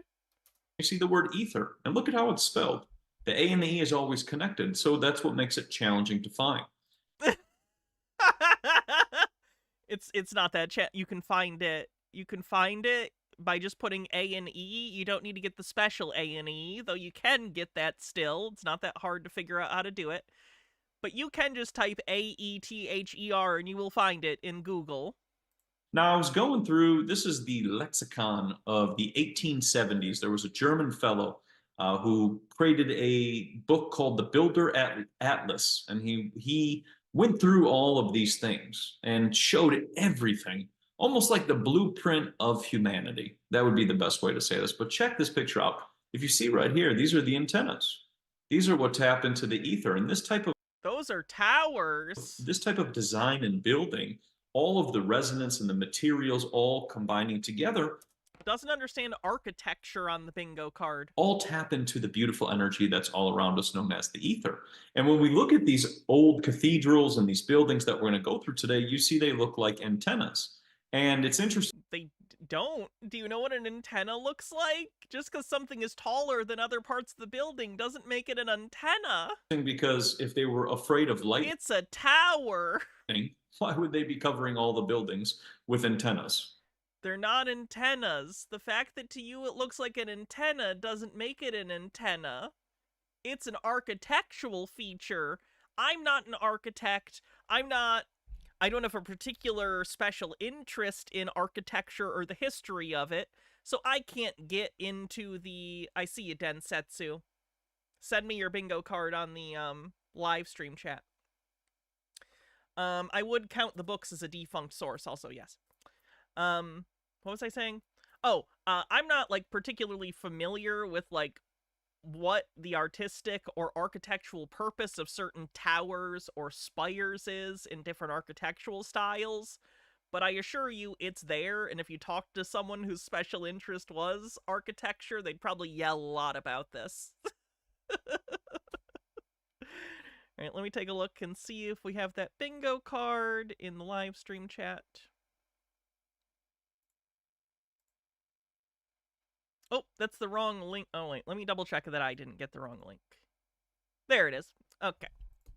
Doesn't understand architecture, flat earth, free space, ancient wisdom. Hannah mentions cheese. Densetsu! You win bingo for today. That's not bad. Halfway through. It's pretty good. So I will write your name down, Densetsu. What do you want me to do, actually? Because, again, whenever it's on YouTube, it's difficult, because I can't directly gift you a membership. Do you want to do something on Twitch, or do you want to just hold on to it, or I could gift it randomly on YouTube? It just depends. Densatsu. Written down. Where were we? There he is. You have to think about Gift it randomly? that whole thing with the lightning rods and weather vanes and what we were sold. So then we move on to here. Thought this was a really interesting picture. This is a cathedral with a clock. Now, this makes me wonder if at a certain time these clocks would ring, and if there were bells up on top, those bells would ring at the same time. And then depending on the materials that are... Bells would ring at the same time to tell people what time it is. Do you know how clock towers work? In this spire right here, if they begin to spin, then they can also create electricity. So he really doesn't understand how anything works. That's such a bummer. Sorry, I'm trying to figure out how to gift a membership on YouTube. I forgot, it's been a while. Oh, this was interesting, but look at these designs. And that's why I said this guy's atlas was like the blueprint of humanity in all the buildings. He knew exactly what everything looked like. And this is 1878 when they were flying around in the air. So then we move to this. This I thought was really interesting. So this is an... Why is he talking about, like, this is everything? It's very clearly, and to be clear, I'm not shitting on this. It's a really cool, seemingly hand-drawn, like, look at architectural styles from back in the 1800s. That's great. That's cool. But it's not showing any of the things he thinks it's showing. Sorry, again, I'm trying to figure out how to gift the thing on YouTube. Antenna. And look at, when we look at these temples, we never see this type of design anymore. Like, that's all gone. And there's... I mean, you probably don't because you're in America. This is pretty clearly a temple from somewhere in Asia. Again, I'm not up enough on architecture to tell you if this is, like, from somewhere in China or Japan or elsewhere. I don't know. But, like, these exist somewhere, man. These really cool videos where you see these temples and they have the charge on top. They're tapping into the static charge, that's what they call it, but the charge that's up on top of them. And then here, right here, we see that again. And then this one doesn't have it, but it has the dragons, which is relating back to also, if you go instead of dinosaurs, you think dragons. So then we move to this one and we go to the next photo. This is, I thought, was really interesting. Cutting holes in stone in the mound builders that we've been told about. Look at this down here. This one, there's holes, almost like a little house. And this one is interesting too over here, but you look at all of this and go, wow, somebody understood how to move these gigantic stones and place them. All right, it's not telling me who got the gift membership, but it does say I gifted it, so cool beans to whoever got that. It just says Hannah sent one Hannah-reloaded gift membership. To whom, though? Whatever. And perfectly balanced. Look at this. Got a little... Oh, there we go. Pam got it. Rod right here. Perfectly balanced them. So this is part of tapping into the realm and things that we just don't know. You know, nobody has a clue on a lot of things, on how things are built, the techniques, the technology. He doesn't. Does he think that by looking at this image, he knows how this works? Like, I don't know if I'm not articulating this well. When he says, not a lot of people know how all this stuff works. When he looks at this and aesthetically takes in this, does he think he understands it? Because just because I look at something architectural and can take it in and internalize that pattern, that doesn't mean I understand the architectural style or how it was developed or why, or how to put it together. It just means I'm familiar with the thing I saw.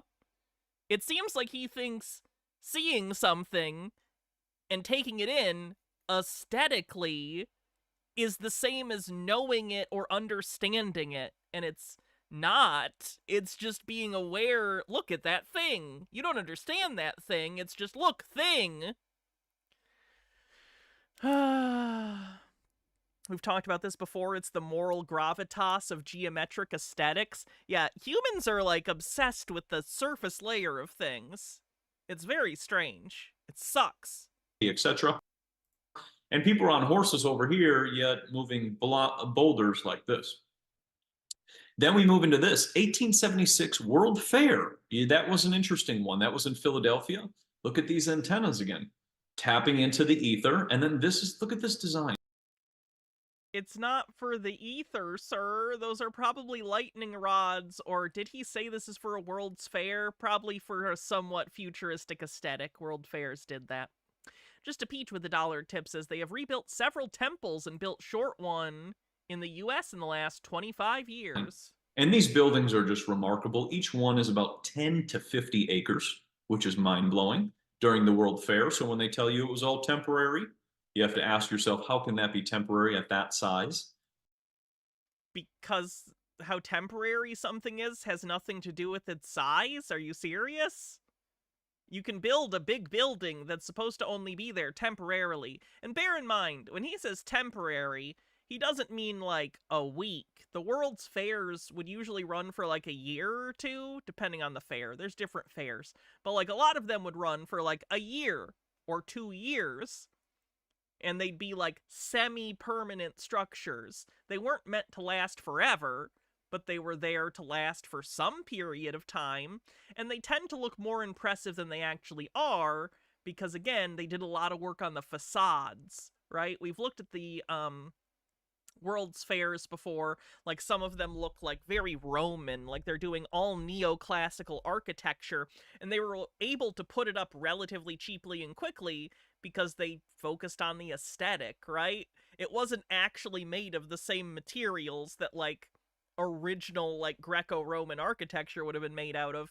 It was like stucco, right? It was all face. It's just to make it look a certain way, and these people aren't seeing it in person. It's been gone for 100 years, so all they're seeing is the aesthetic through the photos, and they're applying the same permanence to these structures as they do classical architecture, because this is neoclassical and it appears the same as classical, so they assume the materials must be the same.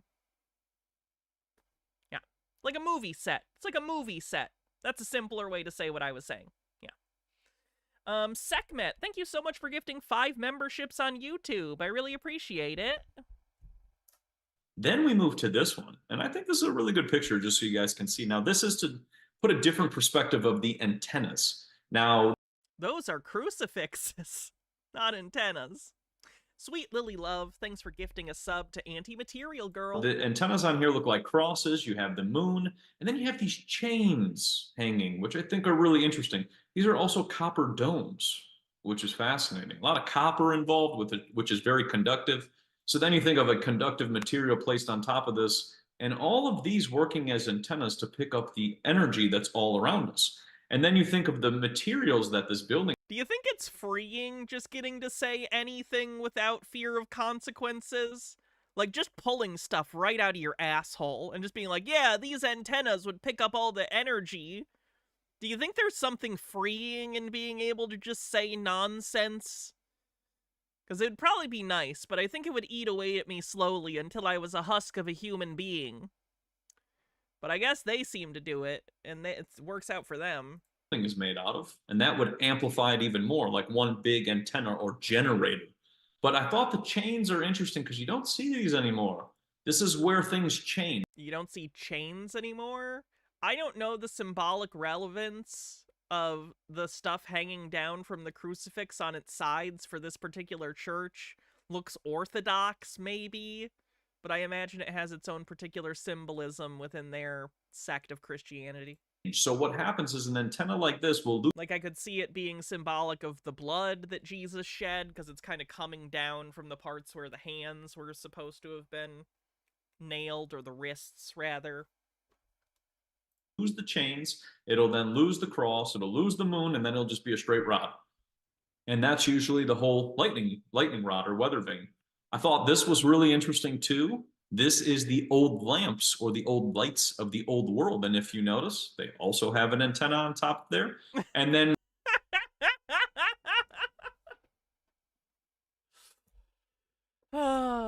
These used to light up, I believe, with static energy. If there Or alternatively, in the real world, gas. was a charge that took place here, the gas, because they were gas lamps, which Wait, okay, so wait, what?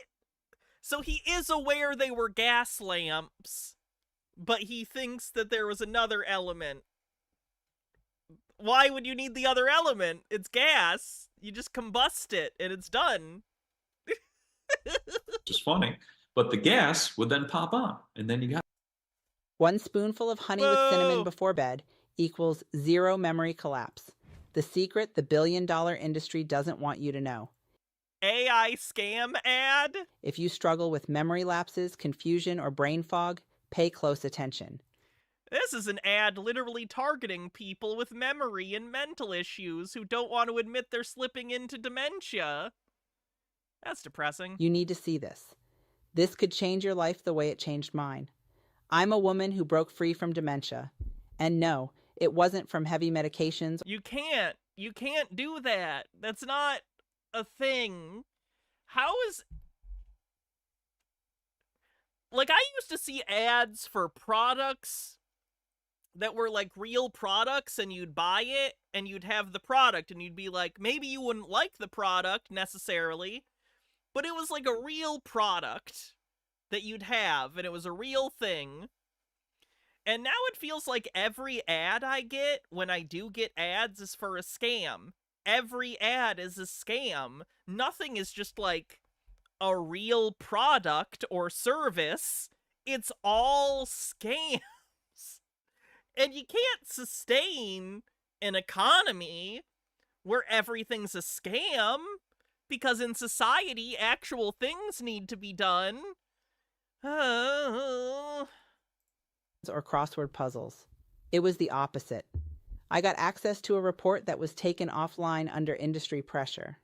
It described a Harvard PhD neuroscientist who helped patients with early forgetfulness. A Harvard PhD. We talked about this when we did our Rumble and BitChute ad video, but a lot of these scam ads are predicated on anecdotes of individuals working against the system that wants to keep their new revolutionary thing down. But don't worry, this ad is here to let you in on a secret. It preys upon the same kind of psychology that gets people into the medbed grifts. There's some secret, simple solution to their problem that elites are hiding from you. Give us money and we'll let you in on the secret. It's not good. Regained sharp mental focus. The report explained how he did it naturally, using a simple honey-based recipe. All I did was follow the 3 steps he taught. I took this mixture once a day, every night before bed. So a conspiracy? Absolutely. 4 weeks...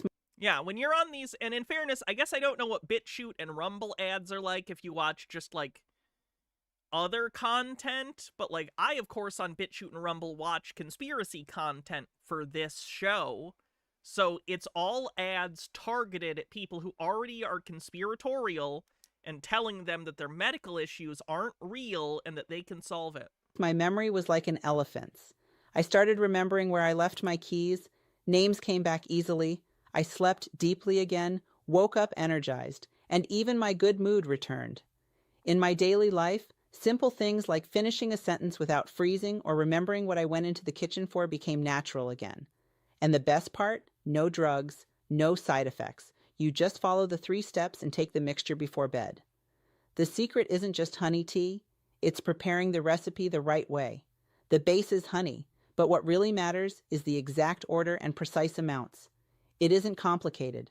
You only need 10 seconds to make it.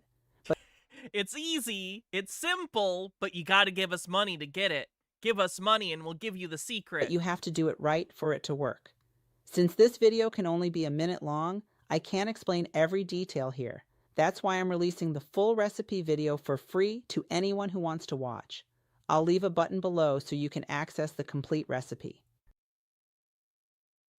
Oh yeah, this is that same fucking web page. Oh, this isn't even the same thing! You click on it and it's not even the right ad scam! Right? What? They got Ben Carson on this fucker! At Fox News, we're committed to truth. They're pretending this is a Fox News page.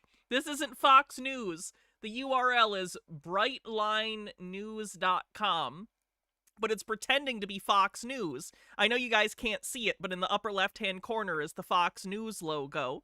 So this scam ad, you click on it, it pretends it's a Fox News article, has pictures, a fake interview between Jesse Waters and Ben Carson.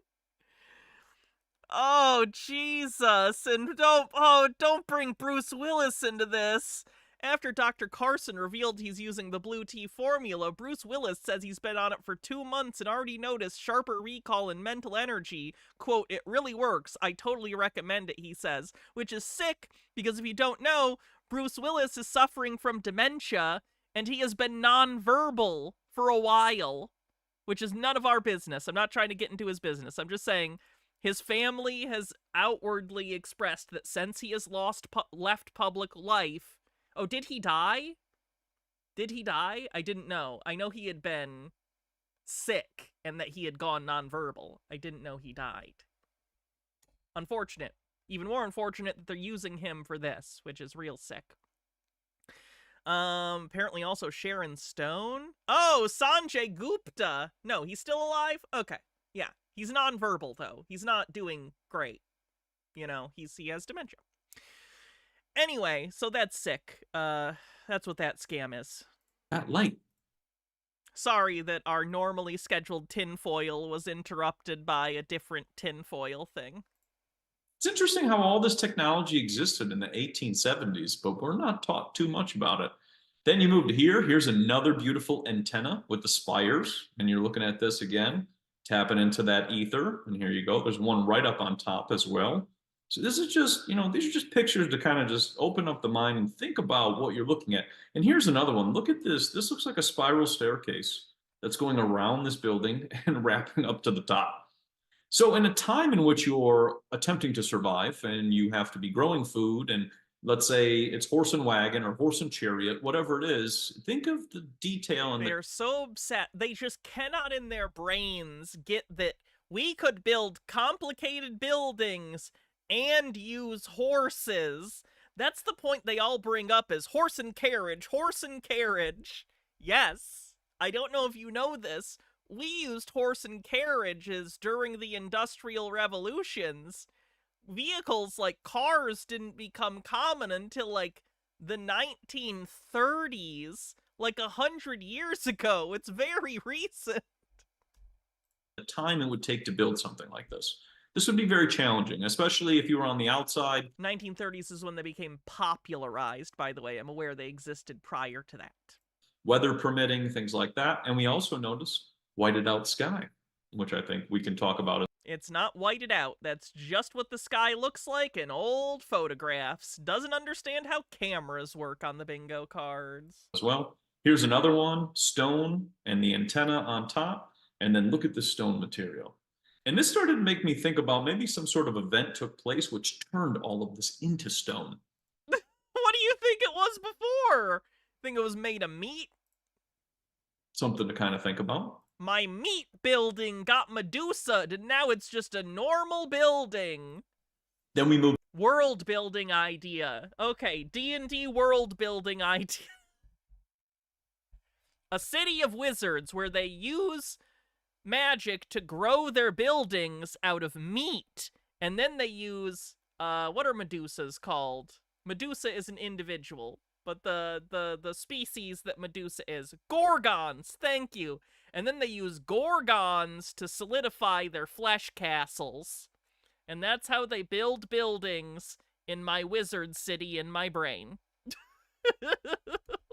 Moving to this is back to what I was talking about with that builder atlas. Look at this detail. And here's really cool. These look like, you think of like the coal plants or the steam plants as well too. This was already here because you're looking at this date and this is 1878. And then, so this is going even farther back than then. And you're starting to sit here and go, wow, this is already here too. And then look at this one on the right-hand side too. Looks just like those big, where the steam's popping up like New York City. So a lot of stuff has already been here. Then we move over here. Now we're in San Francisco, 1905 to 1910, when they were doing their World Fair that they were talking about. This is what it looked like. I mean, they just put together this little fountain, they threw together some sidewalk, and then just built these big, marvelous buildings all over. Again, this is what I was talking about. It's like a movie set. It looks really impressive. Underneath the surface, it's not as impressive as it looks. Again, I'm not saying it's not impressive that they put these things together for the World's Fair. It looks nice. It would be nice to walk through this little park area. I'm sure that was a lovely time. I'm just saying, it's not what it looks like. Overnight. That's what we were told on that one. And then this is Coney Island, and they had some interesting ones there. It's interesting that they go to Coney Island, too. Have these people been to Disney World or Universal Studios? Like, even modern theme parks do this. They'll have buildings that look relatively impressive, but when you go behind the scenes, a lot of it's a facade, or it's using forced perspective, and really as it goes up, it's smaller than it actually appears, and it's built more like a movie set. Like, again, you go an inch below the surface, and it makes sense, but they choose not to. They used to simulate weather events, destroying cities, and rebuilding. What? And when we look at this building's no longer there. And it was due to a weather event known as a fire. The other thing that stands out really interesting is this blimp right here. They were flying around. Blimps actually go back to 1783. People in the air, 1783.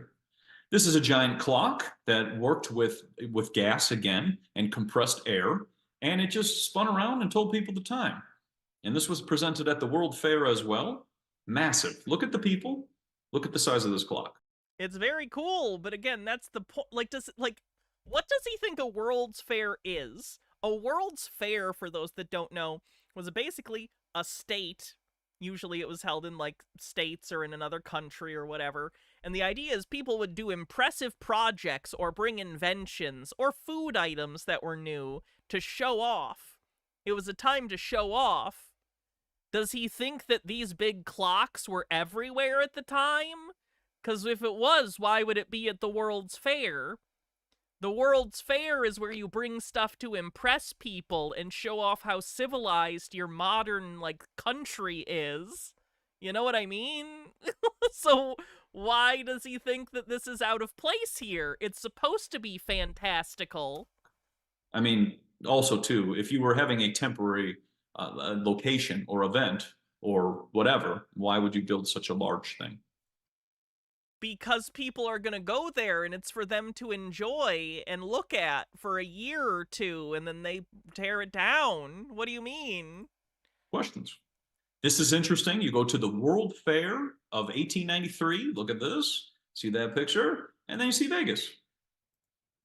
So you can see what they're trying to tell you. That's for sure. What do you think they're trying to tell people? Being thrown in our faces. That all of these places were reset. A lot of this technology was gone. It was never presented to the people, but they decided to build something here to keep the people entertained. Wait, does he think that that World's Fair was in Las Vegas? This was an interesting one too. 1876 World Fair, Philadelphia again, and you see tracks. And you always see these mud roads in a lot of these pictures, mud floods. That's what people call it. No! But what I've started to notice when you think about tracks before the buildings are there, well, that would kind of make more sense. People were just walking on top of them. They threw some mud on top, kind of cover up the tracks. Don't want to show that These people are goddamn deranged. By the way, we got an hour left in the stream. I'll do my housekeeping one more time. If you like the stream, do me a favor and like it on YouTube. I'd really appreciate it. Double tap the screen or hit the thumbs up. If you want to help support the stream, you can always gift subs, memberships, or bits. And on Twitch, we are still doing a 35% off gift sub bundles of more than 5. Okay, or 5 or more. Peep Lord with 40 bits says the concept of Charles Entertainment Cheese and his pals would kill this guy. And just a Peach with a tip says towers and lighthouses are great for seeing people coming and worrying people. Wild that they would them in a Wait, hold on. This is a little hard to read. Also, something popped up.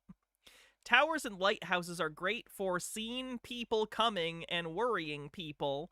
Wild that they would let them in city and on the coast where people may need to be warned about something like a fire or a big rock. There was some typos in there that confused me. But I get the general idea. Stone Corbell, thanks for gifting 5 tier 1 subs. Thank you very much. Electric vehicles, electric trains, electric trolleys already existed at a time in which you were rolling. Have I tried halloumi cheese yet? You should. It's super yummy. I have not, and I've not even heard of it. I'll keep an eye out, though. Out that technology. Next, we go into here. We go to the Chicago World Fair temporary buildings, we were told, and this is just a great picture. This is with color. I try to get as many with color as possible so you can really kind of take it in. But they said that they just put all this up. They just put it together and threw it all up together. And yes, incredulity is not an argument. And then this is, now we're over in Oregon, which is interesting. This is another one, Portland, Oregon. Here you go. These are all temporary buildings, as they're telling us. And there's big buildings back here. This one is wild. You have a bridge across the water to a castle. Great, Phoenix. Glad to hear about your colonoscopy. Let's not make this a thing. We don't need to hear about each other's assholes. We just, chat. I like spending time with you too. But we don't need to talk about our assholes. I don't know who needs to tell you this. I'm not good with people either. But I at least know, to some extent, people don't want to hear about your asshole. And then it goes back and forth. And it's interesting because when I was looking back at the population at the times in which this would be built, there were allegedly about 200,000 people, I believe they were saying. So, you really have to think about the power that it would take to build all of this. And look at this. There's a blimp again. People flying around. So then we move forward and we're over here. This was, I thought, an interesting one. This is Tennessee World Fair. And what you notice is there's pyramids. And I noticed this in Chicago too. There were pyramids. There's all these Aztec ruins, they say, but those were already here because you see these same buildings already there in that city. You think that there was a pyramid in Tennessee? In Tennessee, Chicago, all over the place, St. Louis. Here's another one. You're in Portland, Oregon, and just another one with color photos. This I thought was really interesting. Tennessee giant seesaw. Interesting. You start to think of the Ferris wheel, which weighed over, 500 tons at that time. Then you got to think about this. And then you have to think about transporting these things and bringing them places. Yeah, they took them in parts. They didn't have the whole thing. I'm going to move on from this guy because I think we get it. He's just going to look at photos and be incredulous, but drives me a little crazy. Hype Train, 52% to level 2 on the Hype Train. If you want to help out, you can always gift subs or bits. Let's see what's next. Ooh, this guy says, the title of this video, rather, is, I just saw the future of the Earth. This is what the new 5D Earth will actually look like. So that's good. Planet Earth is going through a massive transformation. And last night, we did the live guided interdimensional meditation that we do twice a week. And we were shown the future of Earth. So I'm going to share with you what I remember about the meditation. If you did the meditation last night, Wednesday, October 8th, please put in the comments what you saw, what you heard. I have to tell you, I don't understand why so few people leave comments. It's very helpful to all of us. Because we are all creating a new consensus reality. And it's very important to share, not only for you to get it out and to share what you experienced, but to be able to hear other people's experiences as well. This is how we create a new consensus. All right, so last night we did the live guided interdimensional meditation, and I'm going to take you through what I remember. Please put in the comments what you remember happening. If I forget, because I forget a lot of stuff because I get so high off the energy. And just the energy, though. Nothing else. Share. What about this guy's vibe would make you think he does recreational drugs? What? The red nose. Was told to the you. hippie vibe. Profiling. All right, so here's what I remember. What I remember is we started the meditation, and I did, again, before the meditation, I got some light beings that showed up, and they do that pretty much every time, let me know that they're going to be here and that something's going to happen. And sometimes they tell me things, what we're going to experience, or try to guide me ahead of time on, where to focus my energy. So this time they showed up. I felt their energy. I wasn't really guided towards anything. But we started the meditation as always, and we did the whole breath, and then I just saw in my mind, the best way to describe it is like this, this steel circle, a ring. And, it was like it had, I could see it, all of it in like 3D. And then, it was big, and then inside of it was just this blackness. So it wasn't so much like a portal. Sometimes we get these bright portals that show up. It was something else. But anyway, I saw that, and I got the impression that there were two beings on each side of it, and they were like the guardians of this, whatever this was. Does one of them And only so tell I the felt, truth and the other tell lies? The motivation to allow myself to go into it, so I did. Minute on the hype train. And it didn't feel like a portal. It didn't feel like an interdimensional portal.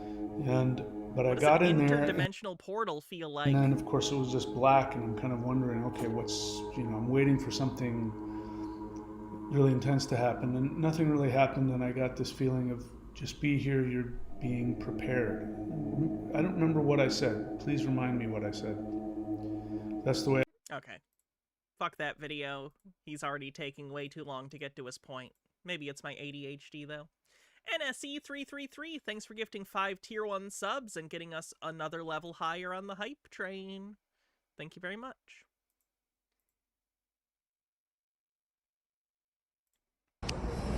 So here's a street light, and there's the moonlight. A light and another light. And they say the moon is a reflection of the sun's light, but look, that's a light, and that's obviously a light.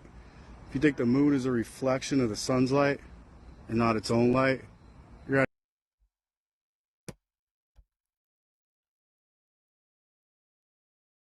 What does he even think he's saying here? Does he think it's too bright?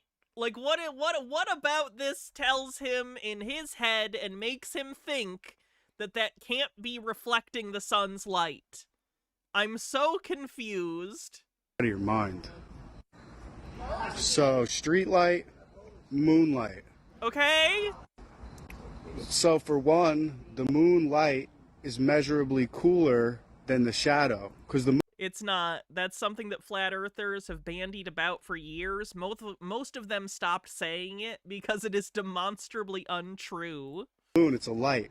It actually casts shadows. That comes from their misunderstanding of radiative cooling. Basically, they'll take a thermometer and go, see, it's warmer in the shade than it is under the moonlight. And that's because at nighttime, there's a thing called radiative cooling, where things will cool off because they're not actively being heated by the sun. But if you're under shade, that means you're covered by something often, like a tree. That tree will block air from, like, escaping underneath it, so you get a little bit higher temperatures under the shade at night than you do in the open because of radiative cooling not being as effective under shade. So flat earthers took that and go, oh, moonlight's cold, see, it can't be the sun, because it's a complete misunderstanding of the phenomena they're measuring. So, it actually casts really crisp shadows. So the moonlight is measurably cooler than the moon shadow. Also, the moon gives off more gamma than the sun. So if this moon is a reflection of the sun's light, how does it give off more gamma? So that's the moon. I don't even know what he means by more gamma. Cool light. The sun is the warm light. The moon is the pulling. The sun is the giving. Also, this is like, I was going to say not the biggest deal in the world, but it is thermodynamics. So it does matter. Light can't be cold. Like, by definition, light is energy. Energy isn't cold, right? It's a thermodynamics thing. You can't transmit cold in the same way you can transmit warmth, because warmth is like energy. It's particles or things moving. It's adding sort of kinetics to the molecular structure of the thing, right? So you can like knock pool balls into each other to give them more energy, which is sort of the warmth transfer, but you can't transmit stopping or making it vibrate less. Does that make sense? That's why cooling systems depend upon moving hot air elsewhere. The moon, or Luna, Minute left on the hype train, is the feminine. The sun is the masculine. It's all energy. They're trying celestial bodies don't have genders. Fun fact. to disconnect us from. So the moon isn't a dusty rock in outer fake space. No one outer fake space. Can't land on it. Can't land. We have. Land on the moon. No one's ever landed on the moon. It's a luminary. It's a light in the sky. It's the lesser light to rule the night. Also, the moon stands for months. So the lunar cycle is 28 days. There's 13 moon cycles in the year. 13 times 28 is 364. We live in a perfect clock and calendar. Something anthropic principle. Not exactly the anthropic principle, but like, you're using these things to create calendars, but you're acting as though it just so happens that the calendar and the celestial stuff matches up, when in reality we developed the calendars and our systems of time based on these cycles that exist in nature. That's a little funny. Cart before the horse. There's an island that shows up on one satellite photo. Oh, AI, this is gonna be shit. Thank you for the hype train, everyone. We've had multiple hype trains today. I really appreciate it. Thank you. Just once. No name, no label, and no explanation. Then gone. Wiped from every map, every database, like it was never there. I think we've done enough AI today, so I'm gonna skip the AI thing. How to explore. Follow Penn Station, New York was built in... Question. This is for entertainment purposes. They told us Penn Station, New York was built in 1910. But what if it was never built at all? What if it was inherited? A Tartarian relic buried and repurposed. Tartaria on the bingo card. 150-foot ceilings. This might be AI too, I think? Question mark? I'm gonna skip it just in case to the next video, because I can't even tell. Good morning. Aloha from Hawaii. Happy summer solstice. Today, June 21st, is the northernmost part of the path of the sun. If you take the word solstice, it actually comes from two Latin words, sol and sister, which... Oh yeah, shoot. We do gotta do Wretched Recess. Fuck. I forgot I put that in the title. Shit.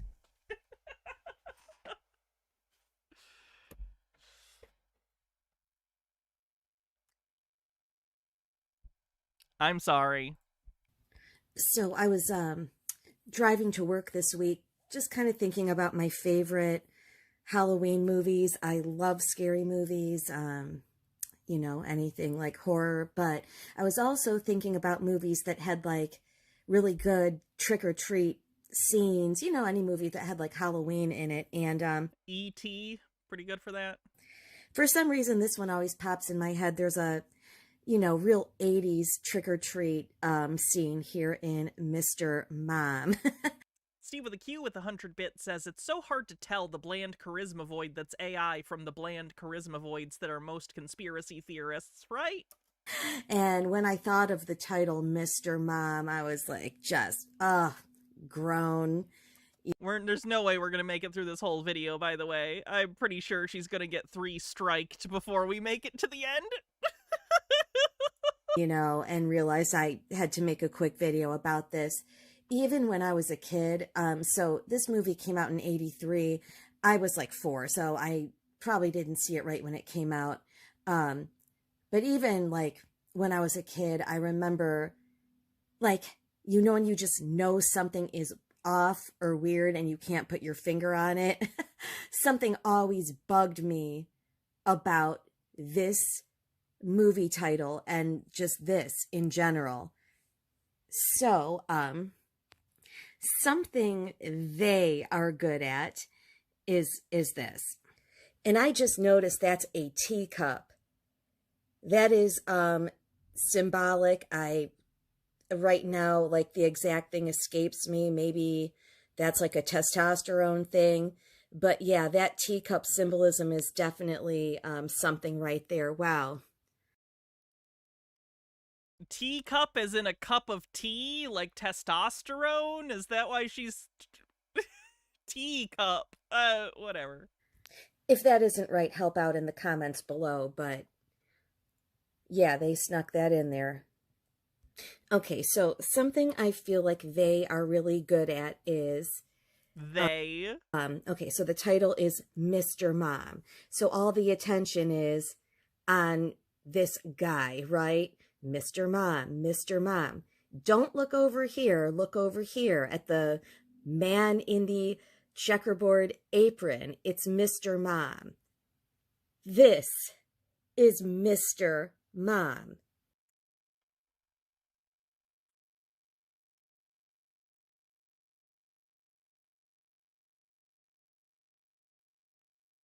No, Michael Keaton is Mr. Mom in Mr. Mom. Get it? Like, if you've never seen this movie, it's about this Michael Keaton's character. Like, he's a suburban dad and he loses his job, and the wife here decides to go back to work and he stays home to raise the kids. And that was, I don't know, probably pushing some agenda, because I read that was one of the first movies that really did that, like showed the man raised. Because that was more of a thing that was starting to happen in the 80s. It's not pushing anything, it's reflecting on a thing happening in society. This happens all the time with conspiracy theorists. Well, they'll see at a certain time, at a certain decade, or certain, like, cultural moment, movies will begin, or media in general, will begin reflecting on and talking about changes that are happening in society concurrent to the creation of said media. And instead of understanding that relationship of how media is shaped by culture, and culture is then shaped by said media, there's a back and forth. But conspiracy theorists don't believe in the back and forth as a natural thing, right? They don't think it's just what happens when you have humans that tell stories and like to tell stories to each other, so the media feeds from the culture and the culture from the media. No. To them, it has to be a top-down, teleological plan in which they implant secret messages and themes into movies to shape society for some reason? Nefarious reasons, presumably? It's really interesting. It's very interesting. It's nonsense, it's untrue, but it's interesting how they always have that element of nothing can ever just be systems that exist outside of the control of individuals or groups. Everything has to be controlled by some nebulous them that has a plan. There's no plan. That's not how the world works. Raising the kids, believe it or not. That was 1983. You know, and the woman is at work. Woman, I say that very loosely. But yeah, Mr. Mom, while all along, this sneak is the real Mr. Mom. Would the real Mr. Mom please stand up? It's this person. And that's like a very creepy picture. Look at his eyes and like those rubber gloves. Is that not giving us Frankenfurter vibes? Like, it's this. No, they're gloves that you wear to do the dishes. They're dish gloves, you weirdo. What are you talking about? Sat next to someone at the wedding the other day who's playing Frankenfurter in a production of Rocky Horror in Detroit. I hope he has fun. Rubber gloves. Is that not giving us Frankenfurter vibes? Like, it's the same exact stare with those rubber gloves. He told us to go see the show, and I think we should. And, we as in me and Baja, not we as in me and you, chat.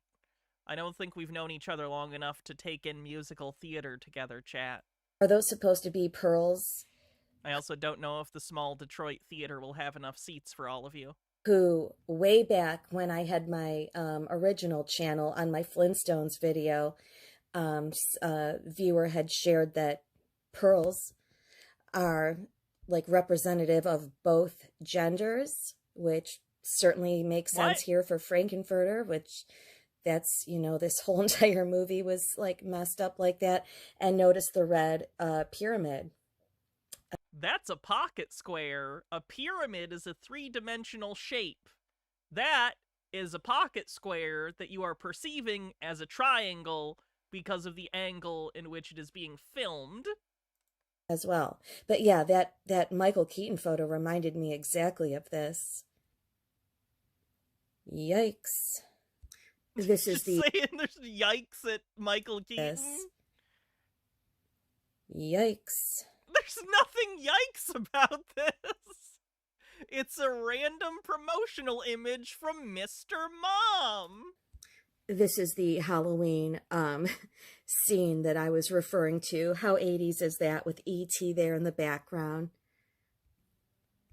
Right in the first few seconds of this movie, it says it's an Aaron Spelling production, and that immediately raised red flags because it's got to be trannies. Aaron Spelling did. Strike one. Charlie's Angels. Bad news about them. Of course she thinks Charlie's Angels are trans. Of course they do. 90210 and a bunch of other stuff, but yeah, you know, it just floors me. Anything you thought was just like, oh, you know, like a cute little innocent movie is like it's all messed up, including Mr. Mom. Fun fact, trans people aren't messed up. Fun fact, we're just like people, like you. I decided to briefly look into this Terry Garr, who played the mom. And she was in some Elvis movie as a dancer, and that raised red flags. Why is that red flags? Elvis made like 23 movies. Someone's got to be in them. Peeplord with 40-bit says, I've got a Reagan did it theory about the signs of fascism in America. I think the real sign that America was going the all-brown shirt when Trunk or Treat became popular. It's so antisocial, anti-community, and most of all un-American. Fuck, I was half joking when I started, but now I'm heated. Halloween is the best holiday because everyone is invited and you can have whatever you want, build community ties, and none of the family stuff like Thanksgiving or Christmas. I think there's a correlation in what you're saying in that the Reagan era and what happened afterwards created... There was a system in which especially right-wing people became incredibly paranoid about, and they were already like this, but it became more intensified with like Fox News and Rush Limbaugh and people like him pushing paranoid, delusional, conspiratorial narratives to right-wingers. They became very insulated within their political communities. It wasn't, we're all Americans and we're all part of society. It's, you're a Republican, you're a God-fearing, liberal-hating, red-blooded American, and those liberals are trying to take the country. And then stranger danger became a big thing in like the 80s and 90s too. Just a lot of insulation and isolation from communities in favor of these politically selected high control groups. And I think that Trunk or Treat is a symptom of that. Anyway. As well. That is a horrible picture, but it was a hillbilly dancer in this movie. I'm sure that was a career highlight. Just the name of that, Kissing Cousins. Blah, that's gross. I don't know. Like, the weird thing about this person, especially like if you watch Mr. Mom, like the face is pretty feminine. Wait, did she say a T slur? But those Mr. Duck Sauce said third strike. Did we even get a second? Did I miss it? collarbones there like tell a completely different story. It's definitely like the tall, thin I don't even think we got a second unless I missed it. It's fine. build of a man. Ugh, look at that one. Now that's rough because that's like an early picture, and I think that's someone famous with their little round feminine body on the left. For some reason, calling just some random guy from the 50s that's probably dead feminine is so funny to me. Look at the shoulders. I know picture like looks a little blurry, but that does just look like a man with a wig. See that face there? I wish I looked like that. What are you talking about? That's insanity. So this person obviously had some surgery. In the 50s, you think this person had gender-affirming surgery? A pretty difficult thing to get at the time. Like, even bottom surgery was rare. I don't know how common FFS was back in the day, if they even did it. Some more estrogen. I don't know what they do, but this looks like this would have been the 50s. I don't think cosmetic plastic surgery started being a thing until like the 60s and 70s, and even then, it was like rough. It was early. It was rough. This looks like a man in just like a women's bathing suit or outfit or whatever the heck this is supposed to be. Just a Peach with a Tip says, I grew up somewhere you couldn't trick or treat because of the roads being dark and dangerous. I loved going to church for their Halloween event, but that was only once or twice. I would have loved trunk or treat at our school or the library. You were sadly deprived. Trick or treat was so fun. But the shoulders are like broad and wider than the hips, and those are broad shoulder? Jesus Christ. We're just saying stuff that's like visually not true anymore. Those collarbones are really like thick and protruding, but look at that. Oof. Yuck. Is it weird to say that this stuff actually makes me feel better about myself?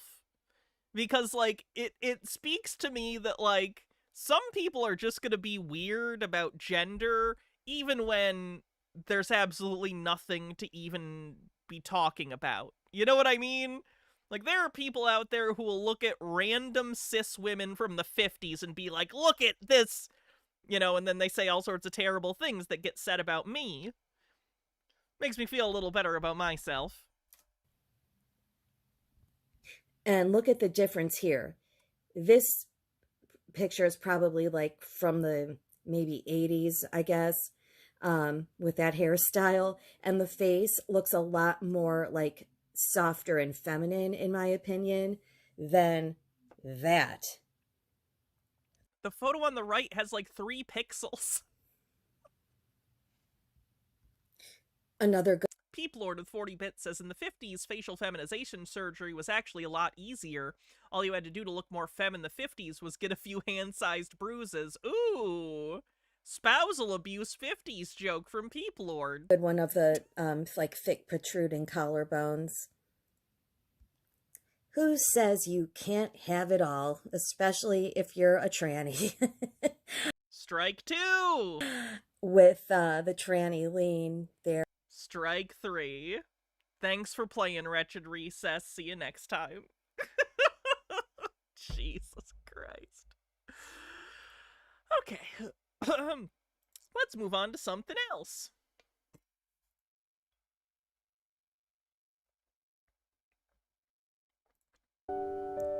This is a special message from your pets in heaven.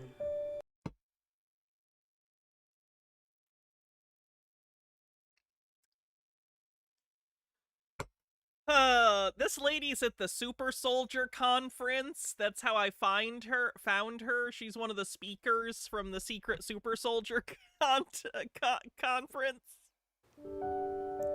This is a special message from your pets in heaven. Mommy, Daddy, I know your heart is aching right now because I feel it. I can see the big hole in your heart, and I hear you crying. If I could lick away your tears one more time, I would. If I could snuggle beside you so that you're not sad, I would. I'm not going to play more of this particular video because it's incredibly depressing, but I wanted you to get a vibe of what this is. She does psychic readings for people's dead pets. And she tries to teach people how to communicate with their pets after they have died. That's her channel. Everyone. The thing I just showed you was her most popular video. I only played a little bit because it's manipulative and depressing. Here's another video. Diana Palm from DianaPalm.com, and today I'm actually visiting a pet cemetery because I wanted... Oh, cool! Using a cemetery full of other people's beloved pets' corpses in order to sell your program. You're such a good person. Wow. To talk about the very huge role that pets and animals in general play in our lives.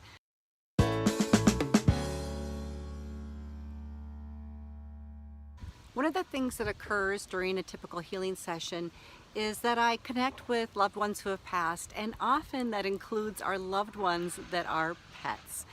And so this really brought to mind the relevance and the role and the very, very important impact that pets play in our lives. Having a pet that we love is actually one of the most valuable... Thank you to the person who just joined the Patreon. I really appreciate it. ...relationships that we will ever... I won't say your name because it's just your real name and I don't know if you want me to say it, but thank you.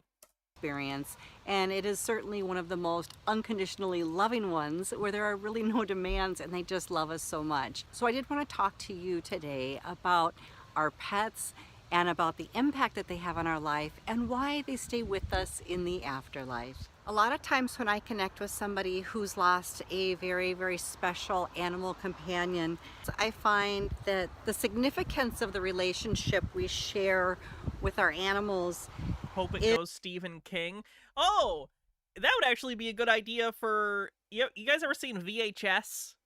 The horror anthology series? It can be hit or miss, but they put them out like every year now, so they put out a lot of stuff. I could see a VHS movie segment where you have a pet psychic scam artist doing a video like this, and then like zombie pets rise from the grave and eat her. That could fill 15 minutes of a VHS movie. Is really what bonds us to them and why it can make it so difficult to live without them. The significance... Feel free to steal my idea, director of the next VHS film. ...they have to us is something very individual, very unique, and very reflective on the time frame in our life that we have them. So when I see pets coming around their owners a lot in the afterlife, it's usually because they had a very, very special bond and probably went through some really difficult... I think most people's bonds with their pets are special bonds. It's, it's a kind of love you have. Not the same as you have for a person, but, they're your pet. You love them. Life experiences together, and their bond is just something over and above what a normal pet owner would have with their pets. Although Cassifel's showing the most recent in their Discord on Halloween. Sweet! By the way, I don't work on Halloween, it turns out, so we're gonna do on the 31st, probably starting around noon Eastern. We're gonna do a long Halloween stream. So, probably around 8 hours, we're just gonna watch spooky movies or TV episodes and maybe some, like, Halloween-themed commercials and stuff. It'll just be a very long Halloween stream. So, if you don't have anything else going on the 31st, come hang out. We'll eat some candy together. We'll watch some stuff. It'll be fun. I often get pets from childhood that tell me I was the first one, or I was... And like I said, it'll be going all day, so I assume most people will just kind of check in and out, depending on other stuff they got going on, but it'll be fun. Them in childhood, and they seem very proud of that too. But sometimes we have kind of more of like a soulmate relationship with a certain animal, and it's usually because they helped us through some funny video to show about the satanic panic of Halloween. Okay. If you put it on the Discord, I'll check it out and maybe you'll watch it during that stream. In life. I haven't pulled up. I plan on mostly doing, again, like movies and TV episodes and stuff that are public domain. Or at least can be viewed on YouTube reasonably. But yeah, I'll definitely check it out if you post it. It was really probably posted under the VHS Vault channel. Difficult. Maybe we were sick, maybe we got divorced, maybe we moved across country and didn't have any friends, and these amazing, loving, and loyal companions stood by our side, and they looked away our tears, and they loved us, and they comforted us. And when we have gone through life experiences like that with a very, very special animal, that bond is forever. That bond is so strong. And I love it when There's something poetic about her literally treading on the graves of people's beloved pets while doing this sales pitch. Working with a client of mine, and I see their loyal companions coming through from the spirit world, all these amazing, wonderful animals. What your pets want to tell you is that they're okay, and they love you still, and that they're with you still. And your pets often want to bring up the fact that they know you're hurting still. They're the ones that are super aware of what's going on in your life. They can see your wounds. They can see the old energy that you're holding on to because they went through that with you. And as much as they tried to comfort you and love you through it, they can see where you're still hurting. So when I find... What a terrible person. Don't give this fucking person money. What a just terrible, terrible human being. Okay, moving on.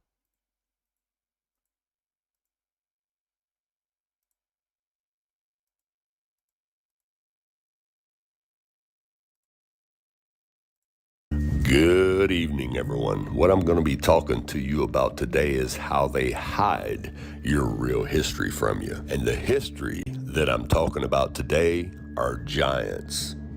Now, most people in this day and age, they do not look back or investigate past 25 years ago. They just believe that any kind of history that goes back any further than that, they already know. It was taught to them in school. It's real. It's the real history. And they... Giants on the bingo card, yes. This guy, does he not think that it's public knowledge that people with gigantism exist, or have existed, and do exist still? Will argue that to the death, just because that's what they were taught. So no, it's because you can go back to primary source documents and verify things that are being told. So, for example, let's go look up and see who was the tallest man ever in history according to our information that they give us. Okay, let's go to Google. Who was the tallest man in history? Is it bad that the bar is so low that I'm just glad he didn't use ChatGPT? They're going to tell us Robert Wadlow. Okay, that's what he looks like. Now let's stroll down here. Robert Pershing Wadlow, also known as the Alton Giant. And the I guess I'm also confused. If he thinks this is all hidden, why does he think he can just Google it and it comes up immediately? You know what I mean? Like, if it was hidden, you wouldn't be able to Google it. It would be hidden instead of publicly available on the internet by clicking a single button. Giant of Illinois was an American man who was the tallest person in recorded history, for whom there is irrefutable evidence. He was born and raised in Alton, Illinois, a small city near St. Louis, Missouri. Now, especially small for him. Now that's the first answer that Google will give you. Has anyone seen Big Fish? Fuck, I love Big Fish. But long before any American news, ABC and Big Fish is the best Tim Burton movie. Fight me. NBC, CBS News, you only had one news center that covered all the news all over the world, and it was called Pathé News, and later became British Pathé News, and they hold all the archives to all the old news footage in the world. You will never find any of this on YouTube, CBS, any of that bullcrap. What are you talking about? Why would they be reporting currently on a guy who's been dead for a century almost? Like, what are you talking about? Does he expect it to be like, breaking news on CBS, the world's tallest man was this guy 100 years ago? Like, that's not news. What are you talking about? As you can see here, Pathé News was a producer of newsreels and documentaries from 1910 to 1970 in the United Kingdom. It's found. Jay Rodimus with 40-bit says, I got to play Amos Calloway in my high school's production of Big Fish, and I loved it. Oh, I didn't know that there was a play version. Charles Pathé was a pioneer of moving pictures in the silent era. The Pathé News Archive is known today as the British Pathé. British Pathé is home to a treasure trove of 220,000 news films from 1896. Yeah, they sell a lot of B-roll footage or stock footage too. I looked at some of their stuff for the MedBed video. I didn't end up using it. I found some other footage that I could get for free, but they license old stock footage and stuff. To 1984, the collection is unraveled in its historical and cultural significance. Now, history will have you to believe that this is the tallest man in history who ever lived, and the only tallest person in recorded history. I don't think anyone is claiming that it's not possible someone maybe sometime in history was a little bit taller than him with the same condition, with gigantism. But, like, not by much, because this guy already died quite young because of the condition. When you have gigantism, you die a lot younger. There's a huge strain on your heart, because your circulatory system, your wingspan is huge. You gotta pump so much blood so far through your body, it puts a ton of strain on your heart, along with all sorts of other health issues. So, everyone who's born with gigantism, who's like this tall, ends up dying young, unfortunately, because it puts a lot of strain on your body. Peeplord says, just wondering, what's the root word for news? Asking for a friend. The only reason why is because he had a hormone problem. And any other giants who grew about this tall, they'll tell you the same thing. They had hormone problems, medical problems. They want you to think that. Now, I'm going to show you the They did, like, like, what do you mean? Like, what do you mean? giants who were taller than him. They did, and they died because of it. And around at the same time he was, who didn't have any kind of problems at all. And they don't put them in the history books. Like whom? Why? Because they didn't have medical problems. He's the only one that had medical problems, so they could come up with an excuse and cover this. Oh, is he even going to give an example, or is he just going to be like, vibes? I think there were other people, and I have no good reason to claim it, but I'm going to say it because it's good for my case. Hydrate. Giant story up. Now let me show you from the British Pathé News from between 1895 and 1920. A couple of these are going to be silent because they didn't have audio on these films until around 1920. So first, let's look at the British Pathé News footage of Robert Wadlow. Making ends meet is certainly a big job when it takes size 39 shoes to fit them.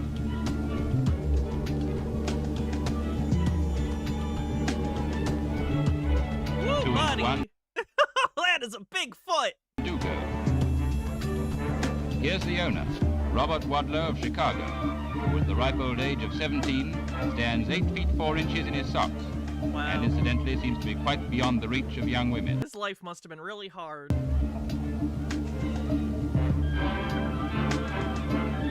Every time young Robert goes through a doorway, he scores a duck. Yeah, his poor back, too. I mean, I guess maybe certain buildings had higher ceilings back in the day, I don't know. But, like, can you imagine most buildings you'd have to crouch down in, like, a crawl space? Ugh. Not like a full crawl space. A crawl space is you crawl in. I say that because when I was a kid, the crawl space in my house was big enough that you could kind of squat. You didn't have to crawl. That's not a universal experience, though. And this is Robert's father, a mere dwarf of 6 feet. Now let's Carpcosian was brave enough to say what we were all thinking. look at the giants who were before Robert, who were taller than Robert, and even some giants who were the same size, but none of them are mentioned in the history books. I mean, is this guy mentioned in the, like, what do you mean history books? You're acting as though there's like a singular line of history books, and this is the canon history. I'm sure he's mentioned in some books somewhere, but like, is he in a history book? Not in this, like, a school. Usually those talk about politics and like social movements, not a guy who's most famous for being tall, you know? Give her a big hand is an expression that has only one meaning for 26-year-old Ted Evans of Englefield Green, Surrey. For Ted, at present appearing in a Pete Collins show, is the world's tallest man. 9 feet 3.5 inches on going to press and still growing. His bicycle, of course, was built specially. There's no comfort for Ted in a bus or in a train. Oh yeah, that well, bike his head must be catches in the big. luggage rack. That's not all. Expensive special suits become too small in a few months. No stock shirts, hats, or socks will fit him. And his boots come at 25 pounds a pair.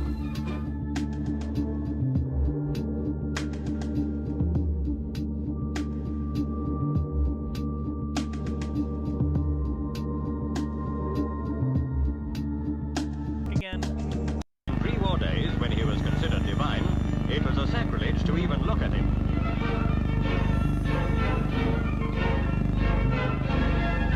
It's quite a change, but the Japs seem to like it.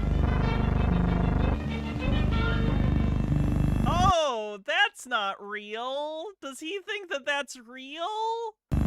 Oh, God.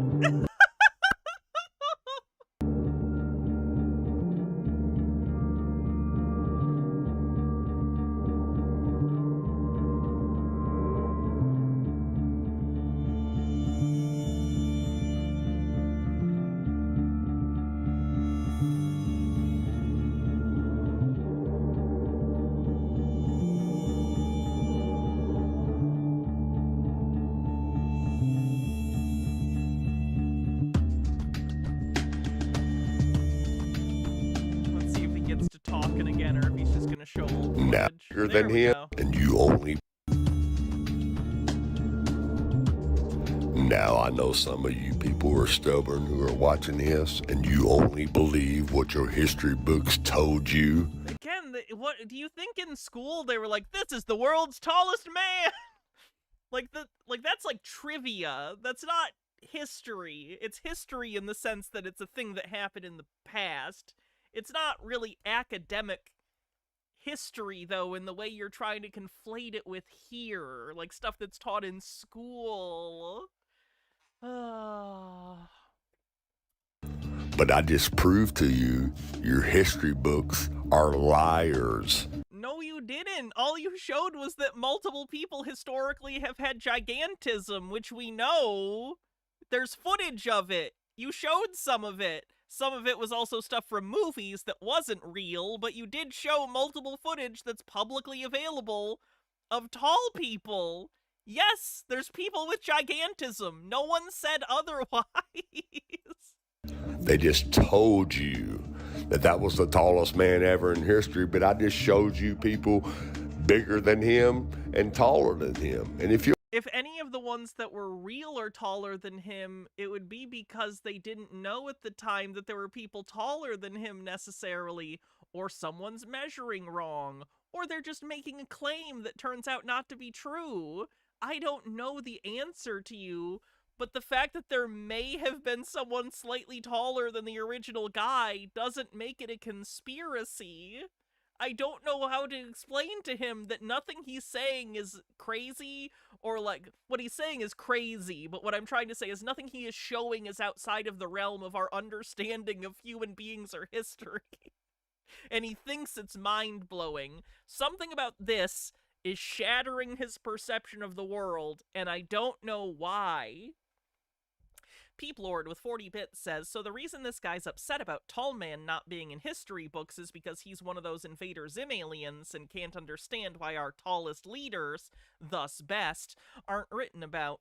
Like the sort of races got together, overthrew the tall leaders, and rewrote our history 1984 style. I mean, he is correct, but we gotta keep up the lie. Glory to the shorts.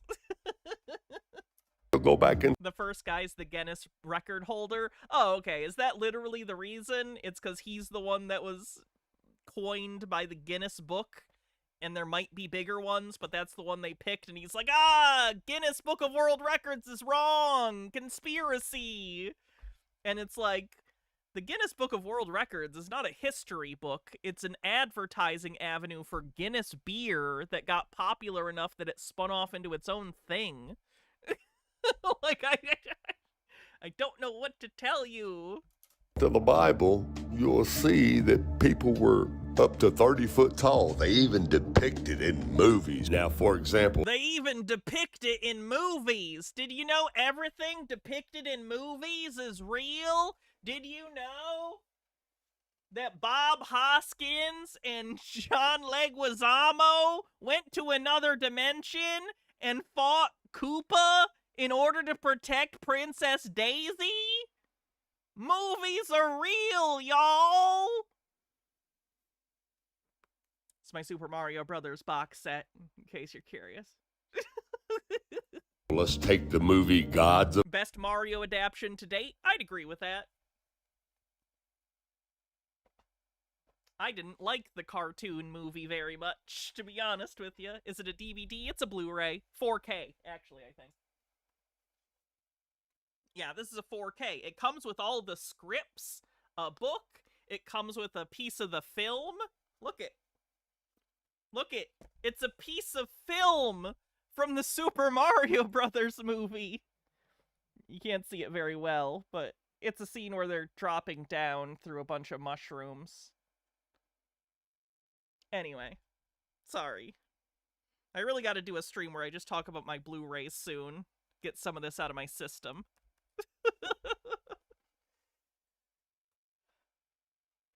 Here's my copy of The Fairly Odd.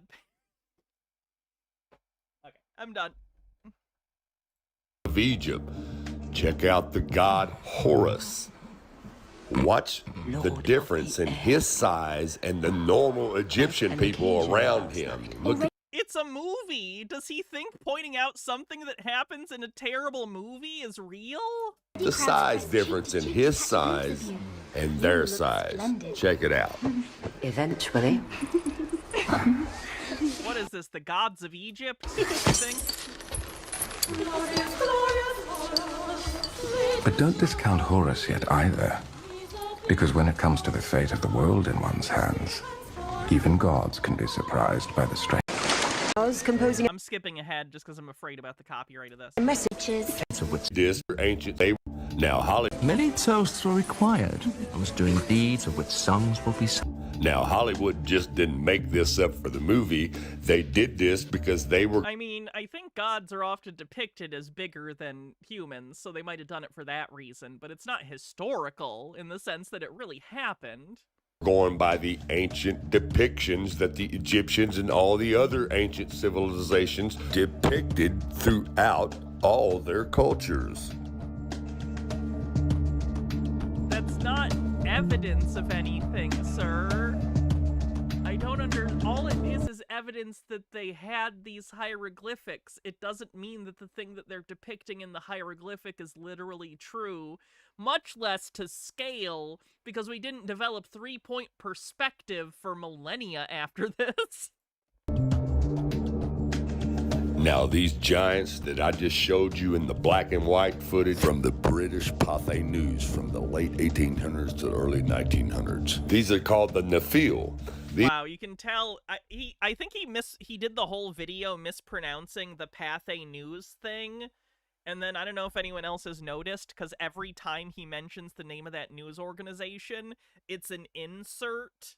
It's like an insert voiceover, like he had to edit out something and replace it. These are the children of the giants, the descendants. When they say children, they mean the descendants. And these people range anywhere from 7 foot to 13 foot tall. And then you have the original giant Nephilim, the offspring of the fallen angels. They were 13 foot to 36 foot tall. And this goes all the way back to the first book of the Bible in Genesis 6:4. And you won't find very many. Has he considered reading a second book? I think that would probably help. He should probably read a second book.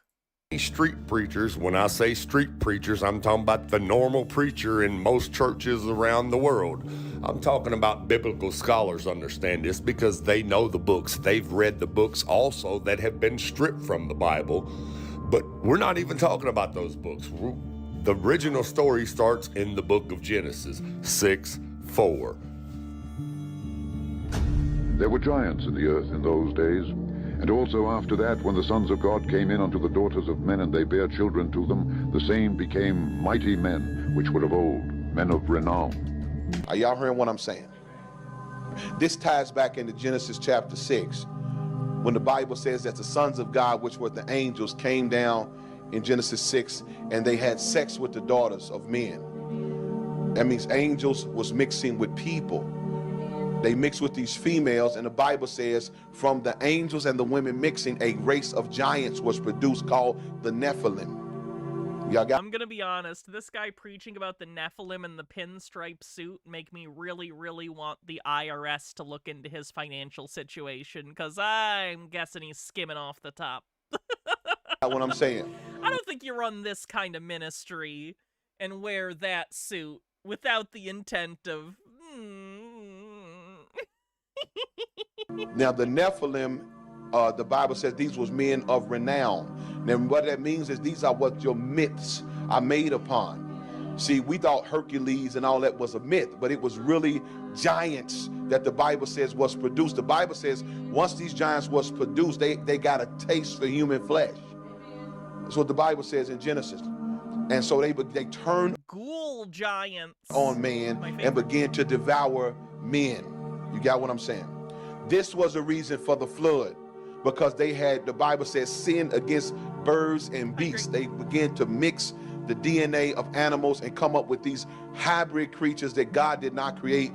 Y'all got what I'm trying to help. I've also seen The Island of Dr. Moreau. Help y'all now. Now I'm not going to really deal with whether you believe or not. That's on you. I'm just going to tell you the facts and you get it or don't. They created this. Okay, so the Bible says because they had corrupted God's creation, this is why God was so harsh in flooding the whole world and destroying everybody. And you didn't know that at first because you thought God is a terrible God just to kill these good people.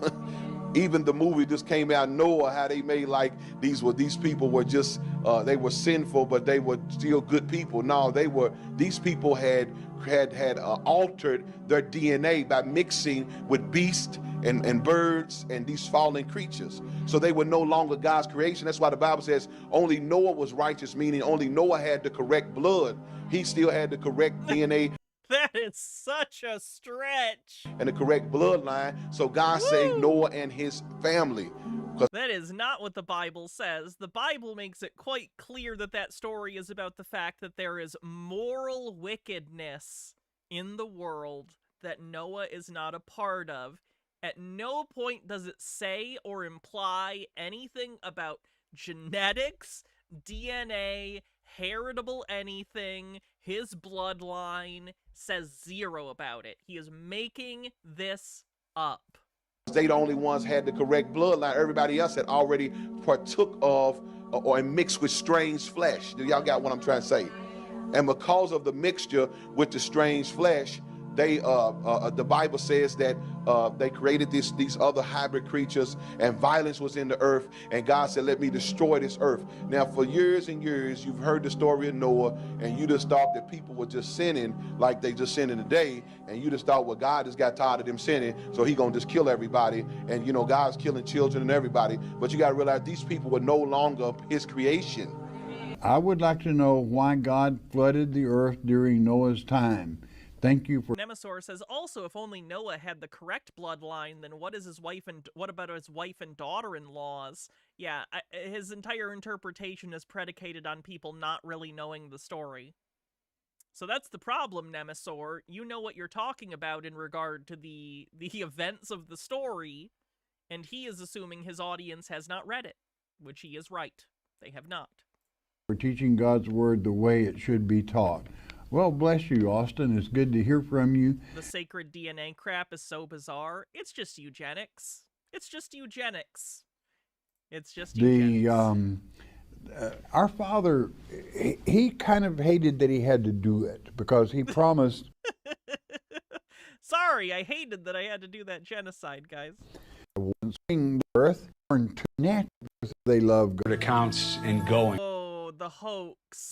George Washington reported giant bones in Virginia. Even Abraham Lincoln talked about the discovery of giant bones. He was talking about woolly mammoth bones! Ah! Yeah, this is something that I've covered before because people who believe in giants tend to bring up this actual writing from Abraham Lincoln when he says that species of extinct giants whose bones fill the mountains of America. He's talking about like extinct animals that used to exist. He's not talking about human giants. He's talking about the fact that they had unearthed bones of extinct animals. Yeah, they have them about tiny people too, because people have a concept of people and size. So you're gonna have, like, what if you had a person but big, or a person but small, or a person but insert other adjective. The Titans, the Cyclops or Grendel, Paul Bunyan and Jack and the Beanstalk. Paul Bunyan? That's not even that old. Paul Bunyan's like 150 years old. What the fuck are you talking? No, and fuck you for implying it, History Channel. I'm glad. Oh my fuck. Fuck you. Fuck the Discovery Channel. Fuck every person in this society who has the power to stop this kind of shit. Fuck America. Fuck this world. Records. There's literally 1,000 individual accounts, but to date there is not one verified giant bone. A museum. I want everyone to know that the fall of America is so stupid, in 1,000 years there'll be idioms based on it. We are that fucking stupid, and this is so preventable. But what are you gonna do? Line go up. That's the big mystery. Where are the bones? One explanation could be that there's no evidence of this pet theory I have. They must be hiding it. I can't be wrong. Plagiarizing Indiana Jones because they're bereft of original thought. Cool. History. There were giants in the earth in those days, and also after that, when the sons of God came in unto the daughters of men, and they bare children to them, the same became mighty men, which were of old, men of renown. Well, that was so frustrating. I want to rip something apart. I don't know what, but I want to rip it apart. Something, anything. I'm gonna rip it. I'm gonna tear it. It's gonna be destroyed. Everything will be torn to shreds. Flames on the side of my face. Okay. So thanks everyone for hanging out for another Tinfoil Tuesday. Lots of fun as always. Been working on the Cameron video. Was writing some of it today. I'll work on the writing again tomorrow. So that's coming along. And I'll be streaming tomorrow, though I'm not sure what. So let's see who we're going to raid on Twitch before we call it a night and I go make my sandwich. Because I am hungry and would like my melt. Boo doo doo doo doo doo doo doo doo doo doo doo doo.